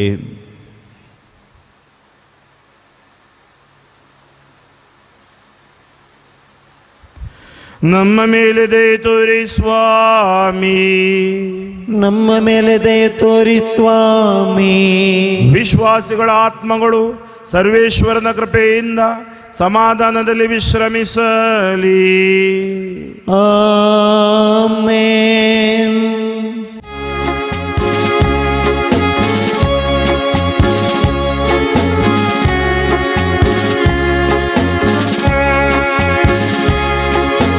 ನಿನ್ನೆ ನಿನ್ನ ಪಾಲಿಗೆ ಸತ್ತೇ ಹೋಯ್ತು, ನಾಳೆ ನೀನು ಬದುಕಿರ್ತೀಯೋ ಯಾರಿಗೆ ಗೊತ್ತು. ನಿನ್ನೆ ನಿನ್ನ ಪಾಲಿಗೆ ಸತ್ತೇ ಹೋಯ್ತು, ನಾಳೆ ನೀನು ಬದುಕಿರ್ತೀಯೋ ಯಾರಿಗೆ ಗೊತ್ತು. ಇಂದು ನೀನು ಬದುಕಿದರೆ ಒಳ್ಳೆದು ಮಾಡು, ಇಂದು ನೀನು ಬದುಕಿದರೆ ಒಳ್ಳೆದು ಮಾಡು. ಜಾತಿ ಭಾಷೆ ಭೇದ ತೊರೆದು ಪ್ರೀತಿ ಮಾಡು, ಯೇಸುವಿಗೆ ಸಾಕ್ಷಿಯಾಗಿ ಧನ್ಯನಾಗು. ನೆನ್ನೆ ನಿನ್ನ ಪಾಲಿಗೆ ಸತ್ತೇ ಹೋಯ್ತು, ನಾಳೆ ನೀನು ಬದುಕಿರ್ತೀಯೋ ಯಾರಿಗೆ ಗೊತ್ತು. ನೆನ್ನೆ ನಿನ್ನ ಪಾಲಿಗೆ ಸತ್ತೇ ಹೋಯ್ತು, ನಾಳೆ ನೀನು ಬದುಕಿರ್ತೀಯೋ ಯಾರಿಗೆ ಗೊತ್ತು. 14ನೆಯ ಸ್ಥಳ, ಯೇಸುವಿನ ಶರೀರವನ್ನು ಭೂಸ್ಥಾಪನೆ ಮಾಡುತ್ತಾರೆ. ಯೋಹಾನ 19:39-40. ಅರಿಮತಾಯದ ಜೋಸೆಫ್ ಮತ್ತು ಹಿಂದೊಮ್ಮೆ ಯೇಸುವನ್ನು ರಾತ್ರಿಯಲ್ಲಿ ನೋಡಲು ಬಂದಿದ್ದ ನಿಕೋದೇಮನು ಕೂಡ ಅಲ್ಲಿಗೆ ಬಂದನು. ಇವನು ರಕ್ತಬೋಳ ಹಾಗೂ ಅಗರು ಕಲಸಿದ 30 ಕಿಲೋಗ್ರಾಮಿನಷ್ಟು ಚೂರ್ಣವನ್ನು ತಂದಿದ್ದನು. ಇವರು ಯೇಸುವಿನ ಪಾರ್ಥಿವ ಶರೀರವನ್ನು ತೆಗೆದು ಯಹೂದ್ಯರ ಶವ ಸಂಸ್ಕಾರದ ಪದ್ಧತಿಯಂತೆ ಸುಗಂಧ ದ್ರವ್ಯಗಳನ್ನು ಹಾಕಿ ನಾರುಮಡಿಯಲ್ಲಿ ಸುತ್ತಿದರು ಮತ್ತು ಪಾರ್ಥಿವ ಶರೀರವನ್ನು ಅಲ್ಲೇ ಸಮಾಧಿ ಮಾಡಿದರು. ಸ್ವಾಮಿ ಯೇಸುವೆ, ನಿಮ್ಮನ್ನು ಆರಾಧಿಸಿ ನಮಸ್ಕರಿಸಿ ಕೃತಜ್ಞತಾ ಸ್ತೋತ್ರವನ್ನು ಮಾಡುತ್ತಿದ್ದೇವೆ, ಏಕೆಂದರೆ ನಿಮ್ಮ ಪವಿತ್ರ ಶಿಲುಬೆಯಿಂದ ಲೋಕವನ್ನು ರಕ್ಷಿಸಿದ್ದೀರಿ. ಮಾನವ ಜೀವನವು ತಾಯಿಯ ಗರ್ಭದಿಂದ ಭೂಮಿ ತಾಯಿಯ ಗರ್ಭದವರೆಗೆ ಸಾಗುತ್ತದೆ. ನಮ್ಮಂತೆ ಎಲ್ಲದರಲ್ಲೂ ಸಂಪೂರ್ಣ ಮಾನವರಾಗಿದ್ದ ಯೇಸು ಸ್ವಾಮಿ ಮಾನವ ಜೀವನದ ಈ ಪ್ರಕ್ರಿಯೆಗೆ ತಮ್ಮನ್ನೇ ಒಳಪಡಿಸಿದರು. ಆದರೆ ಈ ಲೋಕದ ಬೆಳಕನ್ನು ಕಾಣಲು ತಾಯಿಯ ಗರ್ಭವೊಂದು ಮಾಧ್ಯಮವಾದಂತೆ ಅಮರ ಜೀವನವನ್ನು ಪಡೆಯಲು ಮರಣ ಹಾಗೂ ಸಮಾಧಿಯ ಕತ್ತಲು ಕೇವಲ ಒಂದು ಸಾಧನ ಮಾತ್ರ. ಗೋಧಿಯ ಕಾಳು ನೆಲದಲ್ಲಿ ಬಿದ್ದು ಸಾಯದ ಹೊರತು ಜೀವ ಪಡೆಯಲು ಸಾಧ್ಯವೇ? ಸಮಾಧಿಯು ನಿರಾಶೆ ಹಾಗೂ ಕಗ್ಗತ್ತಲಿನ ತಾಣವಾಗಲಿಲ್ಲ, ಭರವಸೆಯ ಆಗರವಾಯಿತು. ಮರಣ ಮತ್ತು ಪುನರುತ್ಥಾನದ ಮಧ್ಯೆ ಅಂತರವಿಲ್ಲದಿದ್ದರೂ ಸುವಾರ್ತೆಗಳು ಹೇಳುವಂತೆ ಯೇಸು ಸ್ವಾಮಿಯ ಮೃತ ಶರೀರವನ್ನು ಭೂಸ್ಥಾಪನೆ ಮಾಡಲಾಯಿತು. ಸಮಾಜದಿಂದ ಬಹಿಷ್ಕೃತಗೊಂಡು ಶಿಲುಬೆಯ ಮರಣಕ್ಕೆ ಬಲಿಯಾದ ಯೇಸು ಸ್ವಾಮಿಗೆ ಅರಿಮಥೇಯದ ಜೋಸೆಫ್ ಮತ್ತು ನಿಕೋದೇಮರಿಂದ ತಮ್ಮ ಗೌರವಯುತ ಅಂತಿಮ ವಿದಾಯ ದೊರಕಿತು. ಆದರೆ ವಿಶ್ವದಾದ್ಯಂತ ರಾಷ್ಟ್ರಗಳಲ್ಲಿ ಬಲಿಷ್ಠರ ಹಾಗೂ ಅಧಿಕಾರವುಳ್ಳವರ ಸ್ವಾರ್ಥಕ್ಕೆ ಬಲಿಯಾಗಿ ದಿನನಿತ್ಯ ಸಾಯುವ ಯೇಸು ಸ್ವಾಮಿಯ ಸಾವಿರಾರು ನಿರಪರಾಧಿ ಸಹೋದರ ಸಹೋದರಿಯರಿಗೆ ಗೌರವಯುತ ಅಂತಿಮ ವಿದಾಯವನ್ನು ಹೇಳುವವರು ಇಲ್ಲವಾಗಿದ್ದಾರೆ. ಮಾನವೀಯತೆಯೇ ನಾಶವಾದ ಹಾಗೆ ಭಾಸವಾಗುತ್ತಿದೆ. ಇಂತಹ ಅವಮಾನೀಯ ಕೃತ್ಯಗಳನ್ನು ಎಸಗುವ ಅನೇಕರು ಸಮಾಜದಲ್ಲಿ ತಮ್ಮನ್ನೇ ಕ್ರೈಸ್ತರು ಎಂದು ಕರೆದುಕೊಳ್ಳುವುದು ಬಹು ಖೇದಕರ. ಬೈಗುಳ, ಪೆಟ್ಟು, ಶಾಪ, ಕಷ್ಟ, ನಿಂದೆ, ಮುಳ್ಳಿನ ಕಿರೀಟ, ಶಿಲುಬೆ, ಬೀಳುವಿಕೆ, ಶಿಲುಬೆಗೆ ಜಡಿಯುವಿಕೆ ಇವೆಲ್ಲ ಜೀವನದ ನೈಜತೆಗಳಾಗಿವೆ. ಆದರೆ ಇವೆಲ್ಲ ತಾತ್ಕಾಲಿಕ ಹಾಗೂ ಶಿಲುಬೆಯ ಹಾದಿಯಲ್ಲಿ ಕೆಲವೇ ಕ್ಷಣಗಳಲ್ಲಿ ಅದೃಶ್ಯವಾಗುವಂತಹವು. ಶಿಲುಬೆಯ ಹಾದಿಯಲ್ಲಿ ನಮ್ಮ ದೃಷ್ಟಿ ಗಮ್ಯದ ಮೇಲೆ, ಅಂದರೆ ಅಮರತ್ವದ ಪುನರುದ್ಧಾರದ ಮೇಲೆ ಕೇಂದ್ರೀಕೃತವಾಗಿರುತ್ತದೆ. ಇದರ ಹೊರತು ಶಿಲುಬೆಯ ದುರ್ಗಮ ಹಾದಿಯನ್ನು ನಡೆಯುವುದರಲ್ಲಿ ಯಾವುದೇ ಅರ್ಥವಿರುತ್ತಿರಲಿಲ್ಲ. ಜೀವನದ ದುರ್ಗಮ ಮಾರ್ಗದಲ್ಲಿ 3ನೇ ದಿನ ಕತ್ತಲೆಯಿಂದ ಬೆಳಕಿಗೆ, ಬಂಧನದಿಂದ ಸ್ವಾತಂತ್ರ್ಯಕ್ಕೆ ತಲುಪಿಸಲು ಕಾದಿರುವ ಅಮರ ಜೀವನ ನಮಗೆ ಶಿಲುಬೆಯ ಹಾದಿಯನ್ನು ಕ್ರಮಿಸಲು ಪ್ರೇರಣೆ ಹಾಗೂ ಶಕ್ತಿಯನ್ನು ನೀಡುತ್ತದೆ. ಇದೇ ಹುರುಪಿನಿಂದ ಜೀವನದ ಎಲ್ಲ ಪಂಥಾನಗಳನ್ನು ಸ್ವೀಕರಿಸಿ ಧೈರ್ಯದಿಂದ ಎದುರಿಸಿ ಜಯಶಾಲಿಗಳಾಗಲು ನಮಗಾಗಿ ಪಾಡುಪಟ್ಟು ಪ್ರಾಣತ್ಯಾಗ ಮಾಡಿ ಮೃತ್ಯುಂಜಯರಾದ ಯೇಸು ಸ್ವಾಮಿ ನಮಗೆ ಕರುಣಿಸಲಿ. ಜೆರೂಸಲೇಮಿನಲ್ಲಿರುವ ಯೇಸುವಿನ ಸಮಾಧಿ ಸ್ಥಳದಲ್ಲಿ ಅವರು ಇಲ್ಲಿಲ್ಲ ಎಂಬ ಚರಿತ್ರೆಯಲ್ಲೇ ಅತ್ಯಂತ ಮಾರ್ಮಿಕವೆನಿಸುವಂತಹ ಸಂದೇಶವು ಬರೆಯಲ್ಪಟ್ಟಿದೆ. ಲೋಕ ರಕ್ಷಣೆಗಾಗಿ ಶಿಲುಬೆಯ ಮೇಲೆ ಮೃತಪಟ್ಟ ಯೇಸು ಸ್ವಾಮಿಯನ್ನು ತನ್ನ ಒಡಲಲ್ಲಿ ಇರಿಸಲು ಸಮಾಧಿಗೆ ಅಸಾಧ್ಯವಾಯಿತು. 3ನೇ ದಿನ ಅವರು ಮರಣವನ್ನು ಜಯಿಸಿ ಮೃತ್ಯುಂಜಯರಾದರು. ಪ್ರಪಂಚದ ಕೊನೆಯವರೆಗೂ ನಮ್ಮೊಡನೆ ಇರುವರು ಎಂಬ ಭರವಸೆಯನ್ನು ನಮಗೆ ನೀಡಿದ್ದಾರೆ.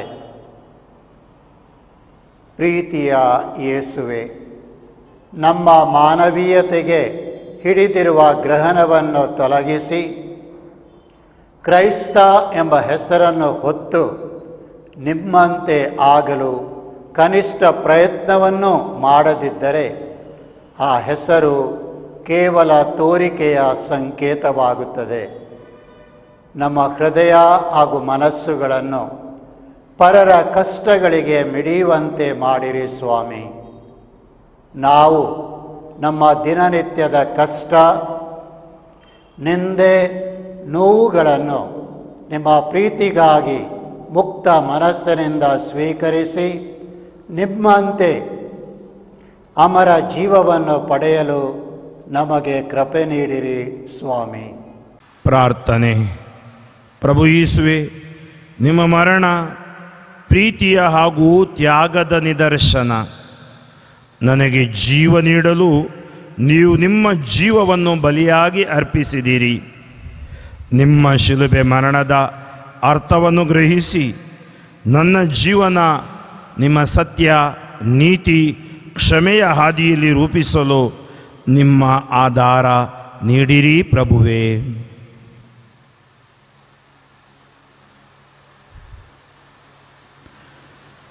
ನಮ್ಮ ಮೇಲೆ ದಯೆ ತೋರಿ ಸ್ವಾಮಿ. ನಮ್ಮ ಮೇಲೆ ದಯೆ ತೋರಿ ಸ್ವಾಮಿ. ವಿಶ್ವಾಸಿಗಳ ಆತ್ಮಗಳು ಸರ್ವೇಶ್ವರನ ಕೃಪೆಯಿಂದ ಸಮಾಧಾನದಲ್ಲಿ ವಿಶ್ರಮಿಸಲಿ. ಆಮೆನ್. ಶಿಲುಬೆಯ ಹಾದಿಯ ಸಮಾರೋಪ ಪ್ರಾರ್ಥನೆ. ನೀತಿವಂತನಾದ ಪಿತನೇ, ನಿಮ್ಮೊಡನೆ ಅನುಸಂಧಾನಗೊಳ್ಳಲು ಸ್ವತಃ ಬಲಿವಸ್ತುವಾದ ಪ್ರಿಯ ಸೂತನನ್ನು ಈಕ್ಷಿಸಿರಿ. ನಮಗಾಗಿ ಜೀವತತ್ತ ನಿಮ್ಮ ಪುತ್ರನನ್ನು ಸ್ವೀಕರಿಸಿಕೊಂಡು ನಮ್ಮ ಪಾಪಗಳನ್ನು ಕ್ಷಮಿಸಿ ನಮ್ಮೊಡನೆ ಕರುಣೆ ತೋರಿರಿ. ನಿಮ್ಮ ಪ್ರಿಯ ಪುತ್ರರು ಕಾಲ್ವಾರಿ ಬೆಟ್ಟದಲ್ಲಿ ಸುರಿಸಿದ ಪಾವನ ರಕ್ತವು ನಮಗಾಗಿ ಪ್ರಾರ್ಥಿಸುತ್ತದೆ. ಈ ಪರಿಶುದ್ಧ ರಕ್ತವನ್ನು ಸ್ಮರಿಸಿ ನಮ್ಮ ಪ್ರಾರ್ಥನೆಯನ್ನು ಆಲಿಸಿರಿ. ನಮ್ಮ ಪಾಪಗಳು ಘೋರವಾಗಿದೆ ಎಂದು ನಾವು ತಿಳಿಯುತ್ತೇವೆ.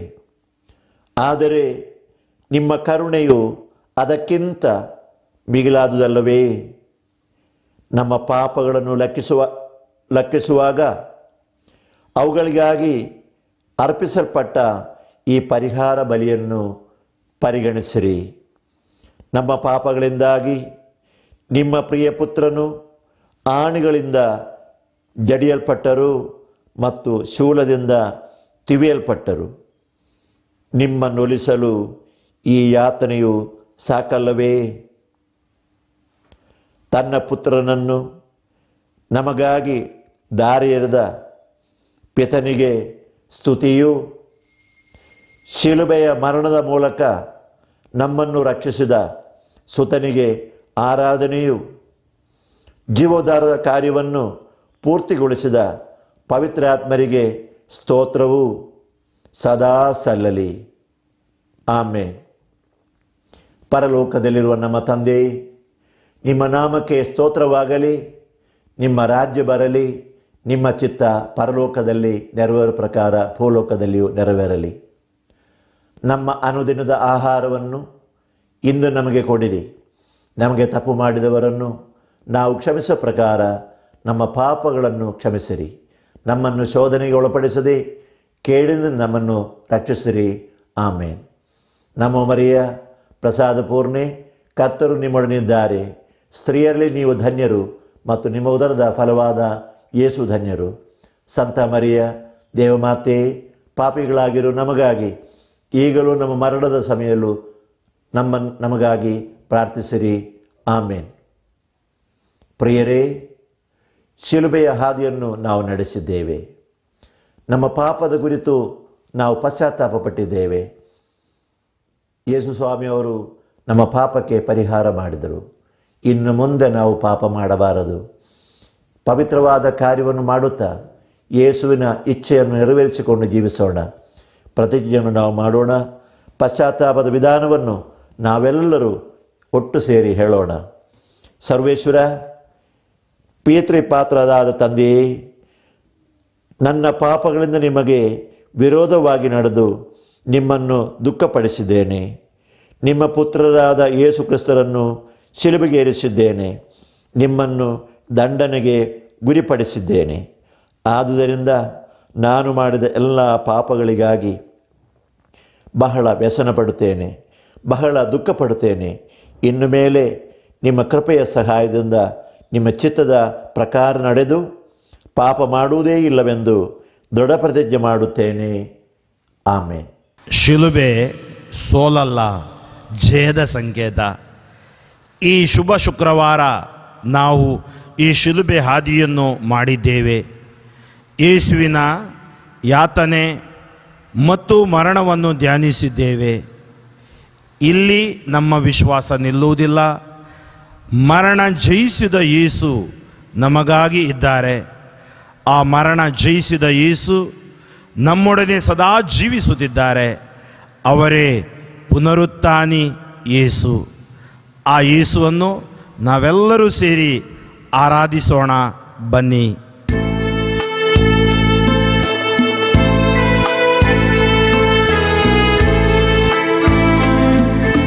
ಮರಣವ ಗೆದ್ದವರೇ,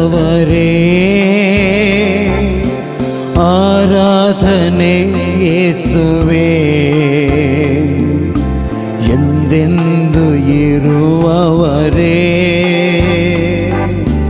ಆರಾಧನೆ ಯೇಸುವೇ. ಏಕೈಕ ರಕ್ಷಕರೇ, ಆರಾಧನೆ ಯೇಸುವೇ. ಸೃಷ್ಟಿಯ ಆಧಾರವೇ, ಆರಾಧನೆ ಯೇಸುವೇ. ಆರಾಧನೆ,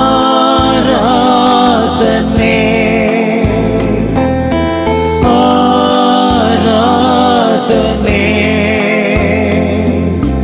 ಆರಾಧನೆ ಯೇಸುವೇ. ಆರಾಧನೆ,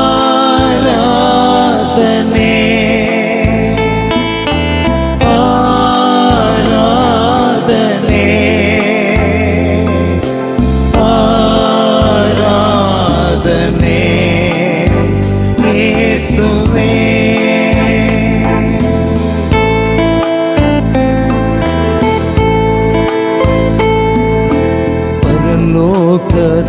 ರೊಟ್ಟಿಯೇ ಆರಾಧನೆ ಯೇಸುವೇ, ಬಿಡುಗಡೆಯ ರಕ್ತವೇ ಆರಾಧನೆ ಯೇಸುವೇ, ಪಾಪ ವಿಮೋಚಕರೇ ಆರಾಧನೆ ಯೇಸುವೇ, ಜೀವ ಕೊಡುವ ವಾಕ್ಯವೇ ಆರಾಧನೆ ಯೇಸುವೇ.